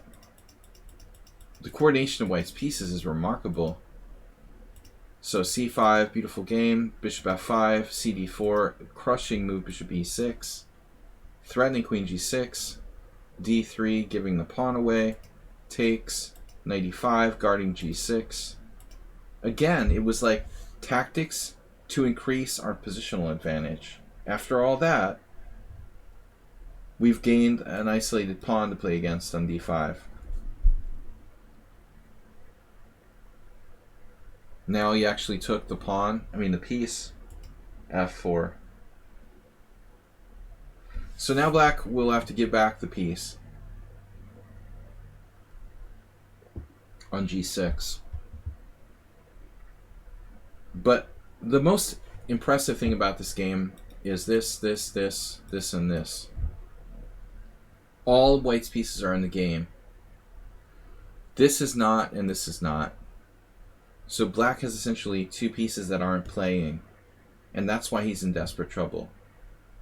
King g7, fe5, queen e5, rook f1. Another combination. Black's tied down to this. The knight on g5 is a killer. And knight d6 allows rook c7 check. So this is just, he's getting battered here. Now there's no penetration with rook c7. Momentarily it looks okay, but I'm just waiting for knight h5 check. Yeah, there it is. So it all hinged on that, you know, all the time.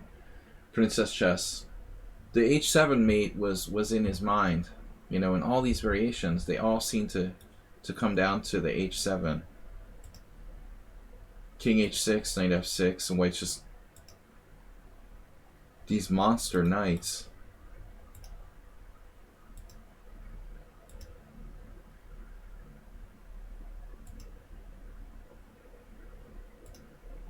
And now there's rook f2, so there's no, actually there's no check. It's unbelievable. Check, g5, queen c7. My god. That's an insane game, you know. He literally like crushed black from beginning to end. That was brutal. I have not seen that game. I don't think so. Maybe years ago. Alright, so wonderful game. Thanks for sharing. I've got Astrobait's game up next. Guys, please support the stream and donate if you can. Sorry, Astrobait, wrong game. We appreciate the subscriptions.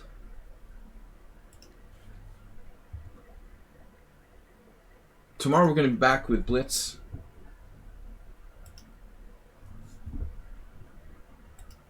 Yeah, that was an awesome game, Princess Chess. Poor Smislav. There's just no love from you for Smislav. This is Acer. Thanks for submitting the games, guys and girls. Sunday team battle. Alright. Here's the story. All week I tried for an Astromate. I even got my rating to 1690.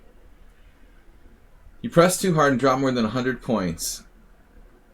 This is his Astromate of the week. Astrobate is a shark.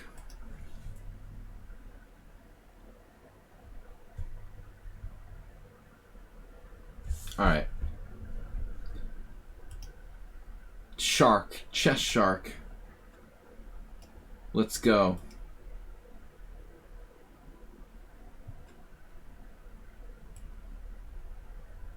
Astromate of the week. 24% upon loss. This is Astrobate versus Lin Xin Cheng. Rated 1536. Astrobate, the senior of the two. Alright, e4, e6 French defense, d4, d5. Back to our basics with the exchange French. The great exchange French, Astromate. Astrobate tried to branch out and he played... No, that was a Sicilian. Alright. Yeah, this is the Astrobate variation. Take, take, do not try to sit home. Bishop e3 is the octopus, blocked by its own pawns. He insists on playing this, despite the fact that we say it's not that good. Now black played c6. Alright, what do we have to say about c6? What is c6 and why did black play it? These questions and others can be answered in the next few moments. Stay tuned. Seriously, I mean, when an opponent plays a strange move, I think you want to try to say, okay, how can I take advantage of that strange move? Why the F did my opponent just play bishop e3? Why the heck is my opponent, who's white in a symmetrical position, blocking his own bishop in on this ugly square? And how can I take advantage of that? Well, my first idea wouldn't be c6. What is c6? Why is that necessary? He's opening up his queen to go out here. Is that it? He's going to play queen b6 to attack your lonely b2 pawn? That's sad. That's what the guy's going to do. What a pawn grabber. Filthy pawn grabber. Astrobate also has to be like, okay, what's this guy doing c6? The problem is c6 just looks like a safe move, but he's secretly planning to come out and grab the pawn with queen b6.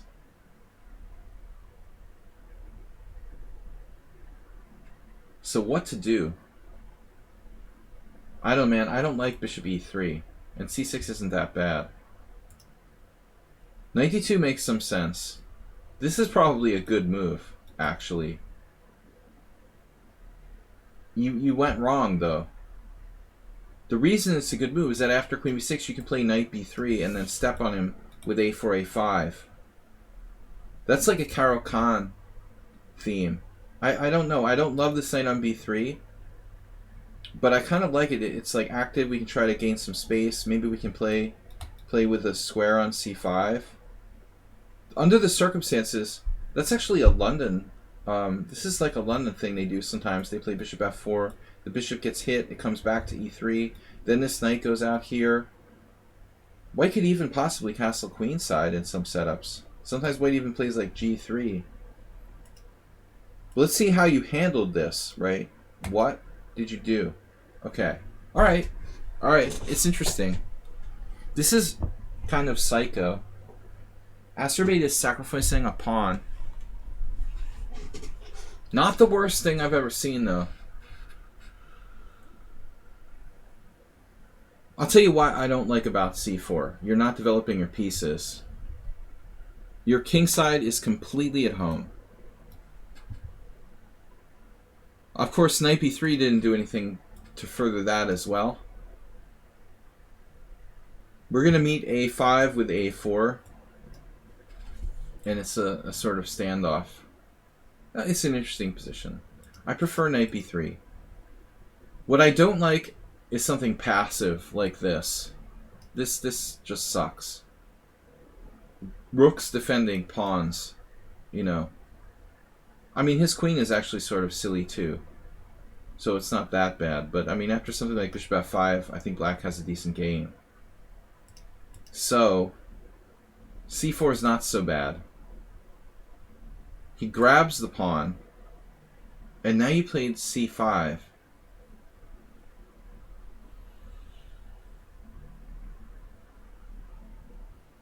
I thought you were trying to open it up to take advantage of his lack of development.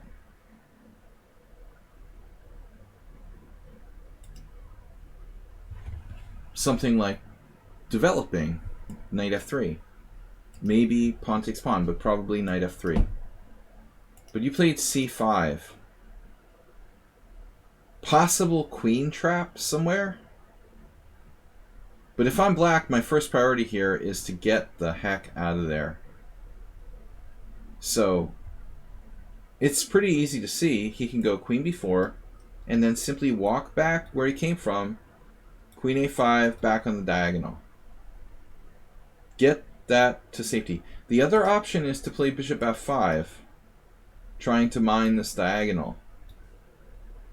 It's a little more risky, but I think also interesting. Instead, he played this, which isn't such a bad move, actually. And he's back, and he's out. That was the plan. Wow. That's cool. Prophylaxis. H3. Taking away g4 from black. I don't think you have quite enough compensation for a pawn, but I think we're seeing a new acerbate with the prophylactic style. H3, preventing both knight g4 and bishop g4, and preventing exchanges of pieces, because when you have less space, you want to prevent the opponent from exchanging pieces. And also your knight f3, knight e5 might be more powerful now, because he doesn't have the ability to pin you. So, bishop b7, knight f3. Now black gets cocky. Black should castle, clearly. If not castles, then it has to be some kind of developing move. I guess knight d7, knight f8, knight g6. But he plays this. Kind of cocky move. Castles. Acerbate's good about the fundamentals. And now, I don't know. Yeah, I mean, e4 is falling. He's paying the price. f5 is possible. Under the circumstances, he's going to lose e5 forever. You could be bishop f4, controlling e5 with advantage to white. Instead, bishop f5. Pin it and win it, Astromate.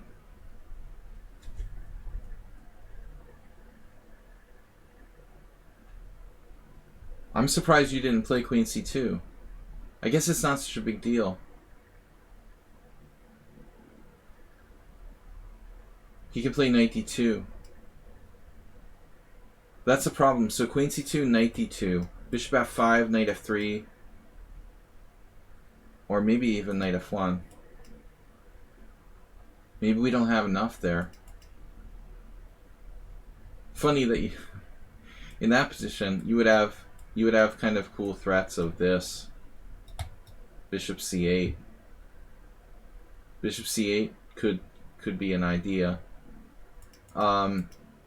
But what's the best move for you now?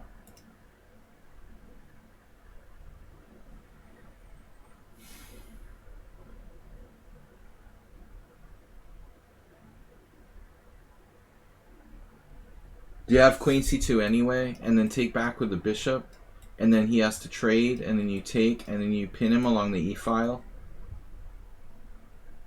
Torture him here? Do we have something?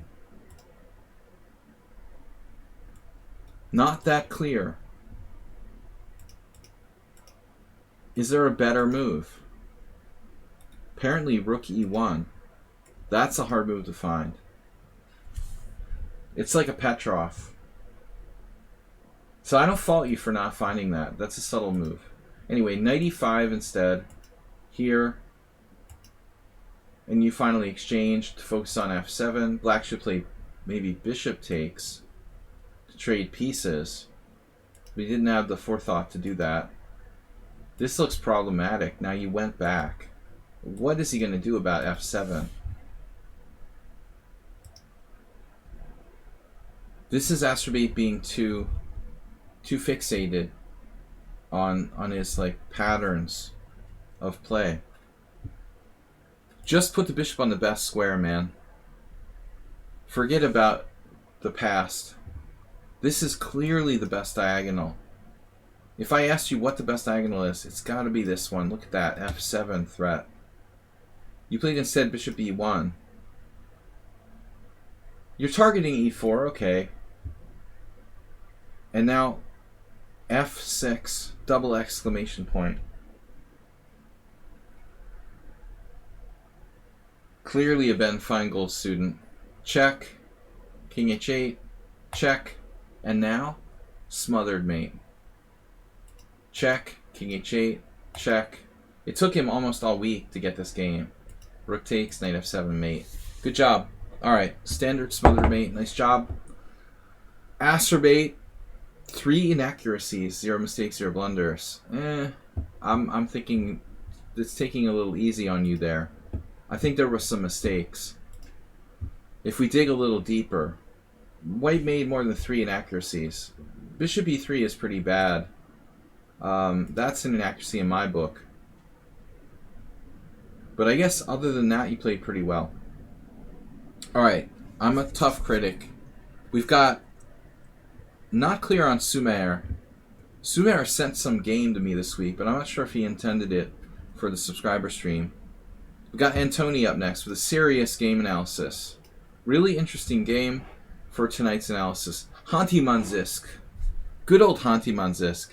So sorry I've never been there and never will be. Grishuk Gelfand, Hanti Manzisk, round 5. White Elo 2780, Black Elo 2745. Mother Russia.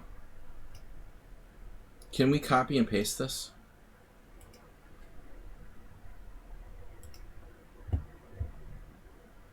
Lots of GM games. Yeah, it's nice to see some good games. White is the winner. Actually, I'm not sure. It might be a draw. Smells like draw.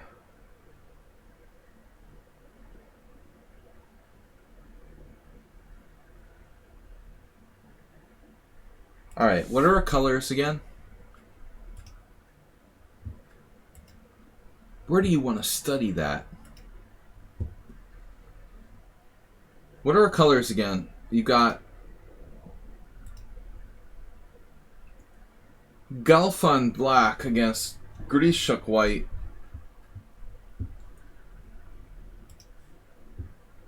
From 2015.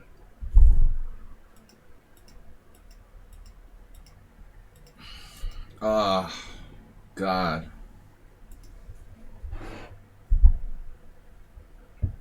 What do you think about this? Sucks. I agree. Losers play the system with white, right? Yeah. This is not cool to play this Moscow variation, whatever it is, Grishuk. You're not a real chess player if you play queen takes d4. So sickening to see this, man. I feel ill when people do that. It just takes all the fun out of playing the Sicilian. He was afraid. Fear on the part of Grishuk. Fear of the Gelfand Sicilian. They should take your license to play e4 away when you play stuff like this. Seriously. It's right up there with the London system. Alright. Well, there's a school of thought that says black should play a6. That's also interesting. So that's an option, Antony. I've also mostly played knight c6. I always tried to play, I guess, what's considered the quote-unquote correct way for black. But, you know, I suppose a6 might lead to a more complicated game, because you're avoiding exchanges of pieces. Now c4, though. It's a form of, like, hedgehog, essentially. You know, this may transpose to variations. Not really, though, because white has played knight f3 and no knight d4. So it can't really transpose to the open Sicilian. But there's a lot of independent lines here. If you don't like the lines of knight c6, you should give this a thought. I remember a game... Wow, how did that go? I think I might have tried this once with black now that I think about it. Long, long time ago. My opponent must have played bishop g5. I don't remember how the game went subsequently. That's a disruptive move. Kamsky. Alright. Anyways, knight c6 is the main line. Now bishop b5. So, there are other options, I guess, here. What does the computer say? Stockfish will probably like queen c4 or something. Novelty. Anyway, I only have Stockfish 11. Queen d3, you would think, is a move. Surprising that no one's played that. How bad can it be? Room for new ideas. Alright, anyway, bishop e5. I'm going to turn off the engine. And now you either have to move the queen or... So this is a variation with queen d3, apparently. Karyakin? Oh, this is the game. So this takes Gelfand out of his, like, huge, deep prep, I guess. By the way, I mean, Gelfand normally playing the Najdorf in recent years has stopped. Or at least cut down. And, you know, so it's interesting. He was allowing the Najdorf in this game. I mean, it looked like he was going for the Najdorf. He could have played the Rouser, though. He played the Accelerated Dragon, the Sveshnikov. Gelfand's playing, like, everything now. He plays, like, 4 or 5 different variations of the Sicilian, where he usually always played the Najdorf. So Grishuk throws out something kind of, like, unusual with queen d3.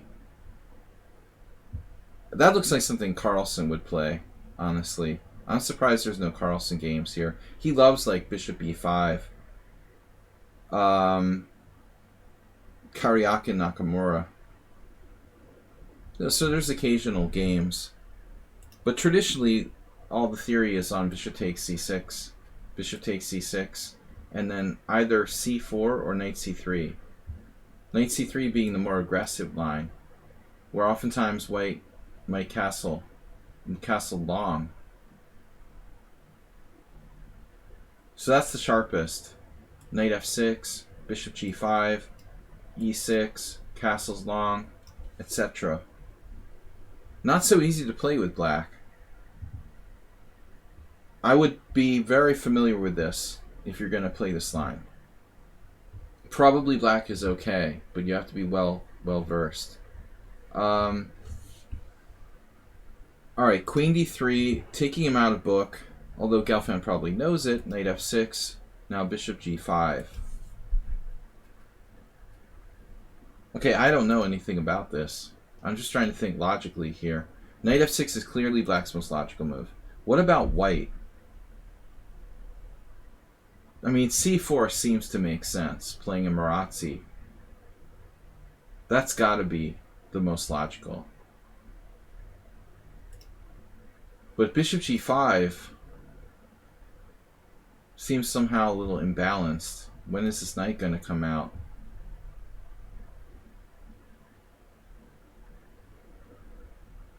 I mean, there's some players here who played knight g4. Are you serious? That move looks completely unhinged. You're just not.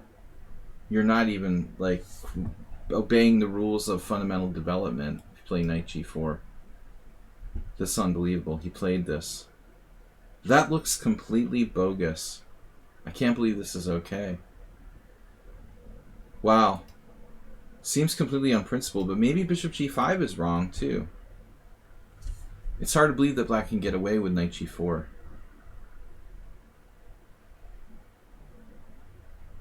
So Grishuk not only played an unusual line, he played an unusual line within an unusual line with bishop g5. And then when you expect e6, obviously a fundamental move, almost forced, we see there's another game. Oh man. Are you serious? Dude, does Grishuk know that he faced this line before? Because that could be a big mistake. And Tony, there's another game. I mean, this variation is pretty rare. Gelfand had another game with Andreykin in 2013. And then Grishuk tried to repeat it. And so Gelfand played a secondary line. So Gelfand has like two variations. He's waiting for Grishuk to like go into his game with Andreykin, and he's got another line. This is his like backup variation. I'm suspect of knight g4. I mean, it just doesn't look principled. Yeah, so if you check the engine, it's like e6 is best, knight g4 is playable. So this is like very specifically in his little notebook, like a backup plan. So what are we going to do now? We're going to play h6, g5, extended fianchetto, and fianchetto the bishop on g7. h3. That's not really a threatening move. I think that white should complete development. Why can't white develop their pieces? Is knight e5 such a big threat?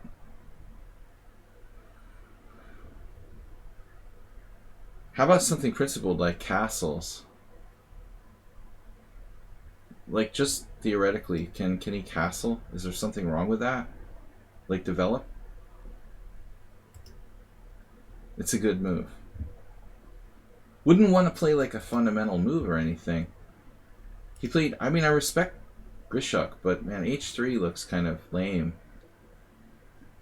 You're not contributing much to your position with the move h3. Knight e5, trading pieces, knight e5, yawn. Now it's even interesting to take with the pawn, maybe. Nah. Alright, knight takes e5. Yawn, I offer a draw. Dude, this is stupid. I mean, white has nothing here.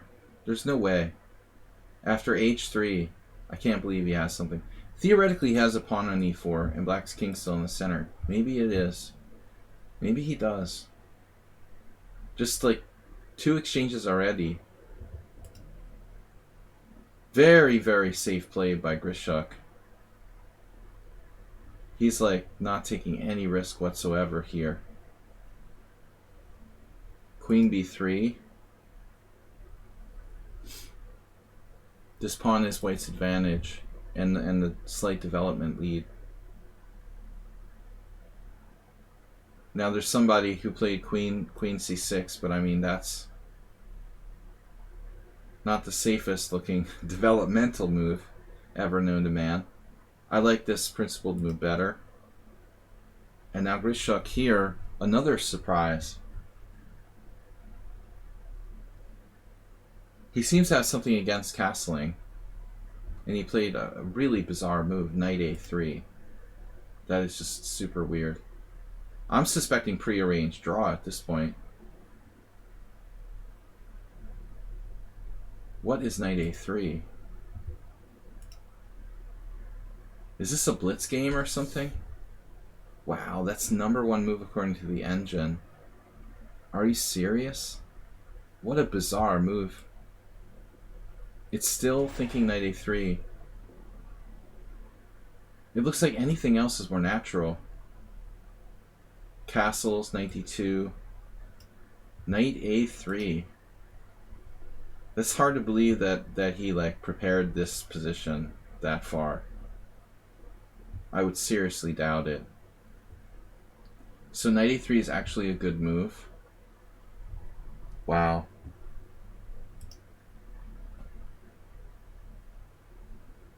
Maybe now that guy's idea of queen c6.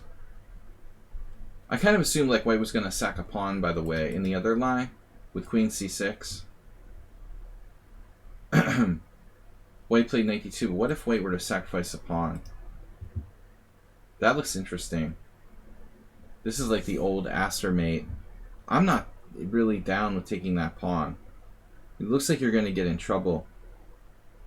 This is really rickety for black. The king's still in the center. White has like open files here. Development lead. I mean, you're asking for it, dude. Seriously, playing this way. What about here? Queen b3, e6, knight a3. Can we play queen c6 now? Now he castles queenside, maybe.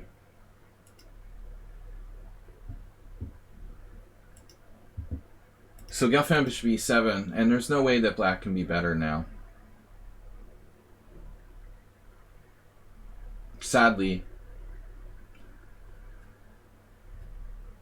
White just stays with the trump pawn on e4, and sorry for using that word, but you're just a little bit backward on the d file. I guess Gelfand just didn't think it was a big deal. And now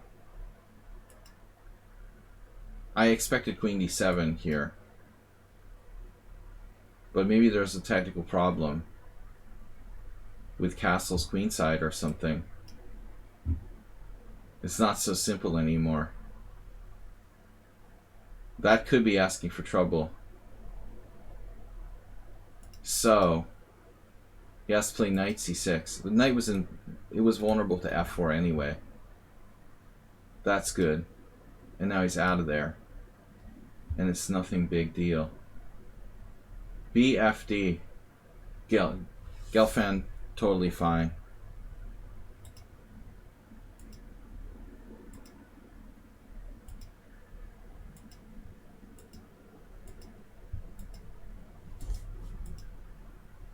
I don't like this though.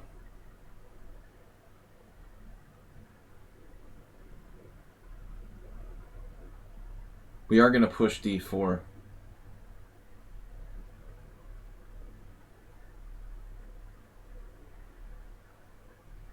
Yeah, it's a weird game, man.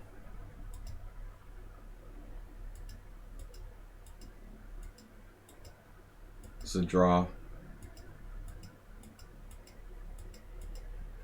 Clearly a draw. Equal position. So, I mean, it was weird. Grishuk didn't really have anything. Kind of a variation that's... He's just hoping maybe Gelfand has some hole in his repertoire. He could find something weird, but it was completely prepared. It just was very safe, though. Black never had any chances to play for more than a draw. That's a problem with this variation, actually. Why I hate playing against, like, bishop e5. If white isn't ambitious, it's fairly easy to play. This system is very, very easy to play without very much risk for white if he doesn't go too far. You can play just kind of robotically. So, G. Christensen, welcome. Yeah, not much to see there. It wasn't a barn burner from Antonia, technical exercise. I think that people, respect Gelfand's knowledge theoretically, so maybe Grishuk didn't have a lot of energy to prepare for that game. I'm not sure what time control it was. And, when you've got somebody who's like a monster in opening prep, it takes a lot of work, and probably Grishuk just didn't feel like dealing with it, so he's like, what kind of sideline can I play to avoid that headache today? Then he didn't get anything. But he was more prepared than we thought. The knight a3 idea looks like it was actually home preparation. Maybe he's played this before. So we've got Kakatiri subscribed and submitted a game. Submitted a game for subscriber analysis. This is CM Novocaine versus Kakatiri. Alright, guys. What time is it here? Maybe last game for today if I didn't miss anyone. Let me know if I missed somebody. Kakatiri is playing black against the candidate master, CM, rated 2419. Let me see this. What is this? 10 plus 20 casual rapid.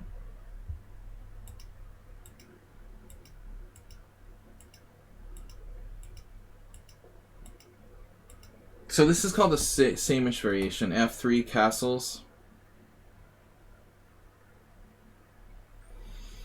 I've played mostly bishop g5 myself with white. And here you have like different options. You can play c5.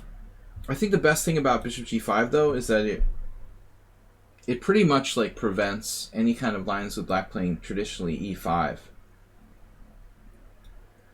That's true for most variations in the King's Indian where white uses bishop g5. It's hard for black to play in a traditional way here because of that pin on the diagonal. So either c5, also knight c6, and then additionally you can play kind of more creepy crawly setup. Maybe a6, a6, c6, b5, or possibly a6 setting up c5 later. There's all kinds of different stuff. Is f4 better? f4 isn't better. Probably not. 4 pawns attack is okay, I guess. It's okay. It's different. I don't think it's better. It's not as respected. I think the variations with c5, well, castles, knight f3 and c5.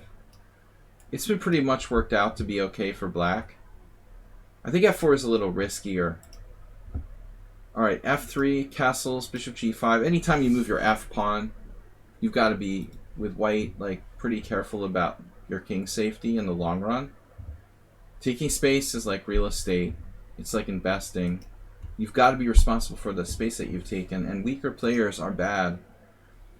Players under master level are generally very bad at consolidating space advantage or being responsible for the space they take. I think the King's Indian is a great opening, but only up until, the 2400 level. At the 2400 level, people start to be able to really be competent at using space advantage, and at that point it stops paying off playing King's Indian or extremely hyper-modern stuff. This is theory, c5, d5, e6, queen d2. Black has all kinds of different move orders. I've played this position for both colors. I never really liked playing it for black, and never had a lot of fun. But I think the main move is pawn takes pawn. Pawn takes pawn, like white can play this really, really lame knight takes d5, but that's not considered dangerous. There's Yusupov Gelfand. Believe it or not, Antony, Gelfand used to play the King's Indian. I remember another King's Indian game where he played black years ago that I studied. Not in modern times. Maybe. I don't know. But, yeah, I guess he has. King's Indians. More like Slavs. So ED is main line. H6 is a move. And I'm trying to remember. I played this with white. I remember a game I had with Jay Bonin. But I think the pawns were already exchanged. I don't know about bishop E. Bishop here, knight e4, knight e4, queen h4 check, g3, queen h6, queen h6, bishop h6, knight d6, ed5. Yeah, I had this game with Jay where I was white, actually. I think in this line. And I couldn't get more than equal. It was a draw. This was analyzed years ago. But usually the pawn exchange is made first. So, for example, like Bonin against me, it was actually this move order: cd5, cd5, h6, bishop h6, knight e4, and with white, like subsequently, I don't think I played bishop takes h6. I played this, not taking the pawn, and that's like a main line. Now black plays h5, later plays knight h7, tries to push the f pawn. Positions are very difficult for both sides, I think. So, but I mean, again, I don't know. I think ED is definitely the main move. You're playing rook e8 right away. I'm unfamiliar with this. I don't know that there's any way the white can take advantage of it necessarily. With white, I'm thinking, what would I do? Yeah, I mean, knight e2 is normal. I don't really have another suggestion. And now you played queen a5.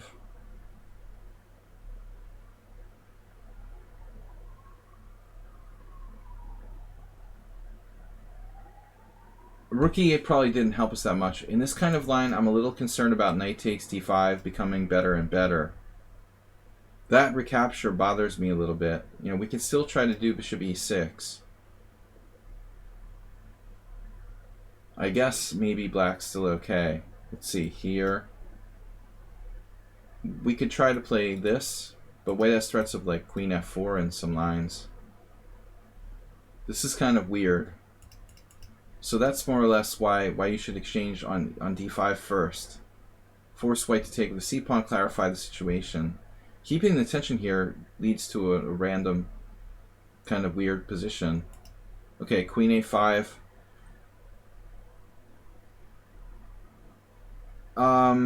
There might be a case where you can play like pawn takes pawn and b5. There's the Karl Hans. That's so strange. Second time we've seen Hans Karl today. The guy with two first names. I never recall seeing that name before. So twice in one day. Karl Hans played knight c1. Could be a correspondence player. It's possible. I've always preferred to put my knight on g3 rather than c1 if I can. With white, the thing about it is, like, you might have something like take a6, a4, and then b5. This is the problem for white. Like, he doesn't have time to play rook a3 and you get in b5 because your rook is unprotected, or because white's rook is unprotected. And then I think black is alright. Like, here's some games. Mariaki lost, or he won against Sasha Kiran. That's a nice win. Munoz Pantoja, again, got a win. 2002. The white has, like, done something wrong, though, if this happens. That's not supposed to happen. The other thing is that obviously white could take with a knight, right? In some line. Like, if you take here, can he take with a knight, allow the trade of queens? Is this b2 pawn dropping? Queen e2, king d2, knight d5, pawn d5, bishop takes b2, rook b1, and, like, maybe white just, like, got enough compensation. I don't know. Not clear if white has enough compensation for the sacrificed pawn. But I don't really like that either. So knight c1 was played previously.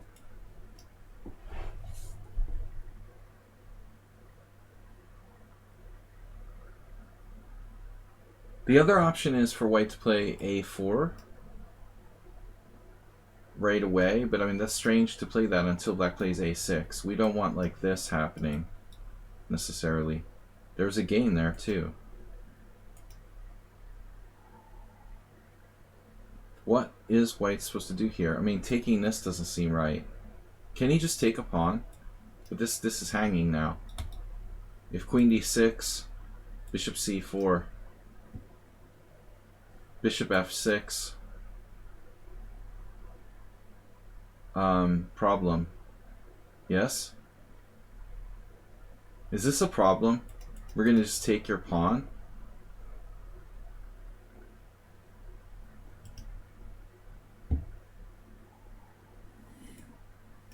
I'm just checking with the engine to make sure. Apparently not.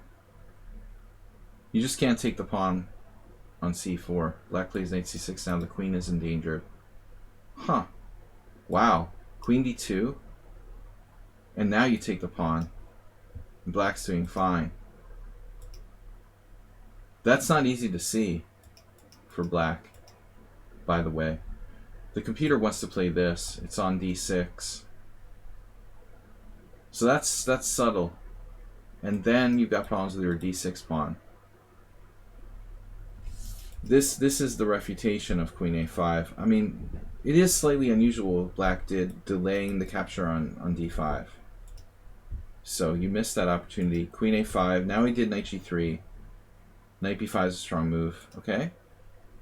Let's go on. So you're not exchanging on d5. Finally exchanging on d5. Takes. And then this is an old game. Raymond Keane. a6. There's no time for a4 anymore because of b5.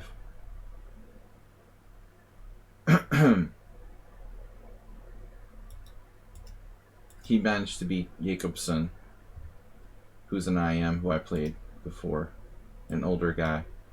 cd5, cd5, knight d7, normal move. Bishop e2. Matthew Sadler played knight b5. Hello. See, the trade of queens is fine by white, and he's on your base of your pawn chain here. So that looks like a serious problem. You should play a6. And Jacobson has a good game. I mean, queen a5 is kind of weird, but other than that, black has a good game. And on bishop e2, I guess b5. That should be fine. I mean, there's no way that black is really in any trouble here. Once he gets in b5, he should be fine. Peter thinks you could play a4. Wow. Okay, it's a complicated game. Wow. a4, b4, knight d1, and knight e3, knight c4. That's nasty. So that's a sophisticated refutation of queen a5. But it takes a very strong player. Even Raymond Keane didn't find a4. I had a game like that I lost with white, where black got advanced on the queen side. Not always good. Bishop e2 is best. You don't have to play b5, though. You could just play this. But I mean, ultimately your queen doesn't normally go out to a5 in most variations. Another game. Alright, knight on bd7, here, here. Sort of normal square, but you've got to watch out for f4.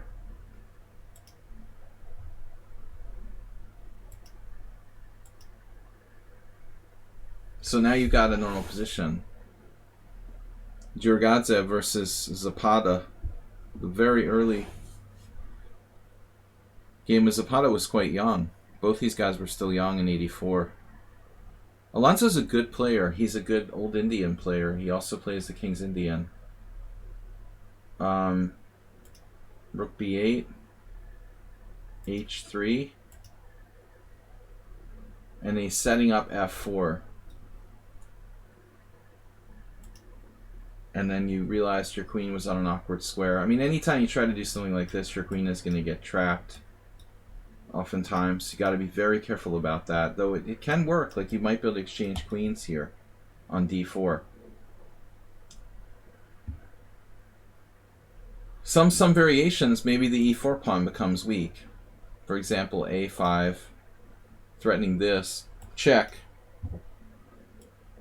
King h1. Possibly trade.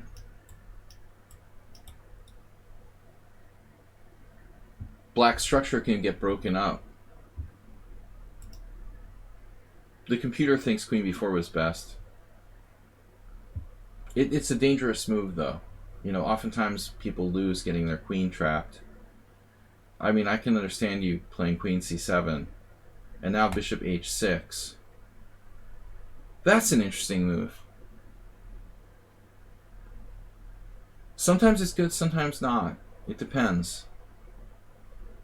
You know, a lot of people would routinely play bishop h8 here, but I think that's also overrated.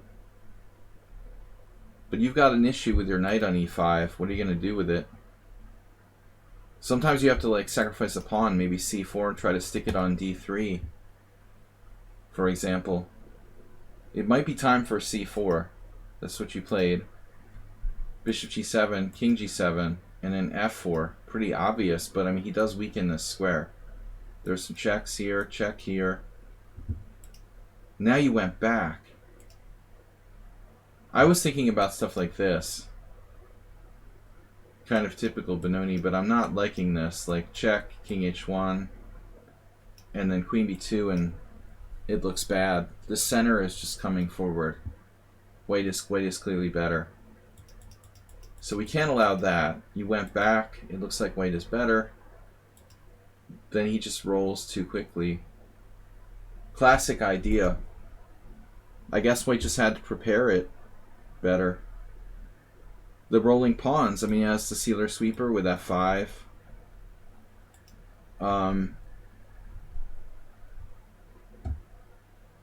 You know, even a simple move like perhaps queen d4. I wish his bishop was over here on c2. Because on queen d4, there's some nasty threats. But you can probably trade queens and be okay. What's up with queen d4? Yeah, queen c5 equal. White plays this, maybe too fast. Now the sweeper. That's from Hans Kmock's Pawn Power in Chess. The sealer and the sweeper. This is the sealer here, and the sweeper is this. So he pushes past, but the problem is, like, you have this strong pawn too. White did the sealer sweeper, but he doesn't have enough control of e4. It's not, you know, he just like wanted to do it, but he's not really like fully set up right. So e4 gives you too much play. You have a powerful passed pawn. He has a powerful passed pawn, but you're up a pawn. His knight's hanging. He's going to have to play like d6. He just dropped a piece. Game over. Oh, he thought he had you mated or something. You could even play king g8, because on queen h6 you still have this. Check and back to f8. So it's like multiple refutations. Yeah, he's just down a piece.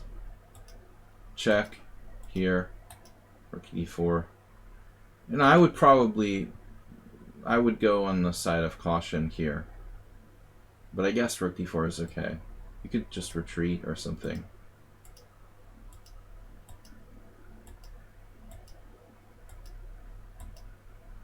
And I think like bishop d7 is safest. I want to make sure I'm blockading. That was a little trick. Wow. He sacks his queen. I mean, you have too much material. You can give him the bishop. It's funny you didn't even give him the bishop. So it's too much. Yeah. White played recklessly. I like b5 though.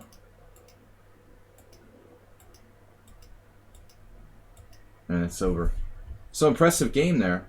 4 inaccuracies, 1 mistake for black. And 1 inaccuracy, 1 mistake, 2 blunders. 53 center pawn loss for white and 29 for black. You get the impression that black was a stronger player. Alright, I think that's it for today, guys. Tomorrow we're going to be back Friday, 11 a.m. challenges here on lichess. Blitz 5+3 casual. Everyone's welcome to join. I'm going to just take the challenges as we get them. I'd like to thank everybody for tuning in. I hope it was instructive. Appreciate it, guys. The support, if you can, please subscribe or donate and check out our Discord and YouTube channels. Very, very much appreciated. Any kind of support you can give the stream. Thank you, guys. We will be back tomorrow. Now that's 11 a.m. Blitz here on lichess and Twitch. Thanks, everybody. Have a great night. Thanks, Mr. Coffee. Bye-bye. Bye-bye. Bye-bye. Bye-bye, guys.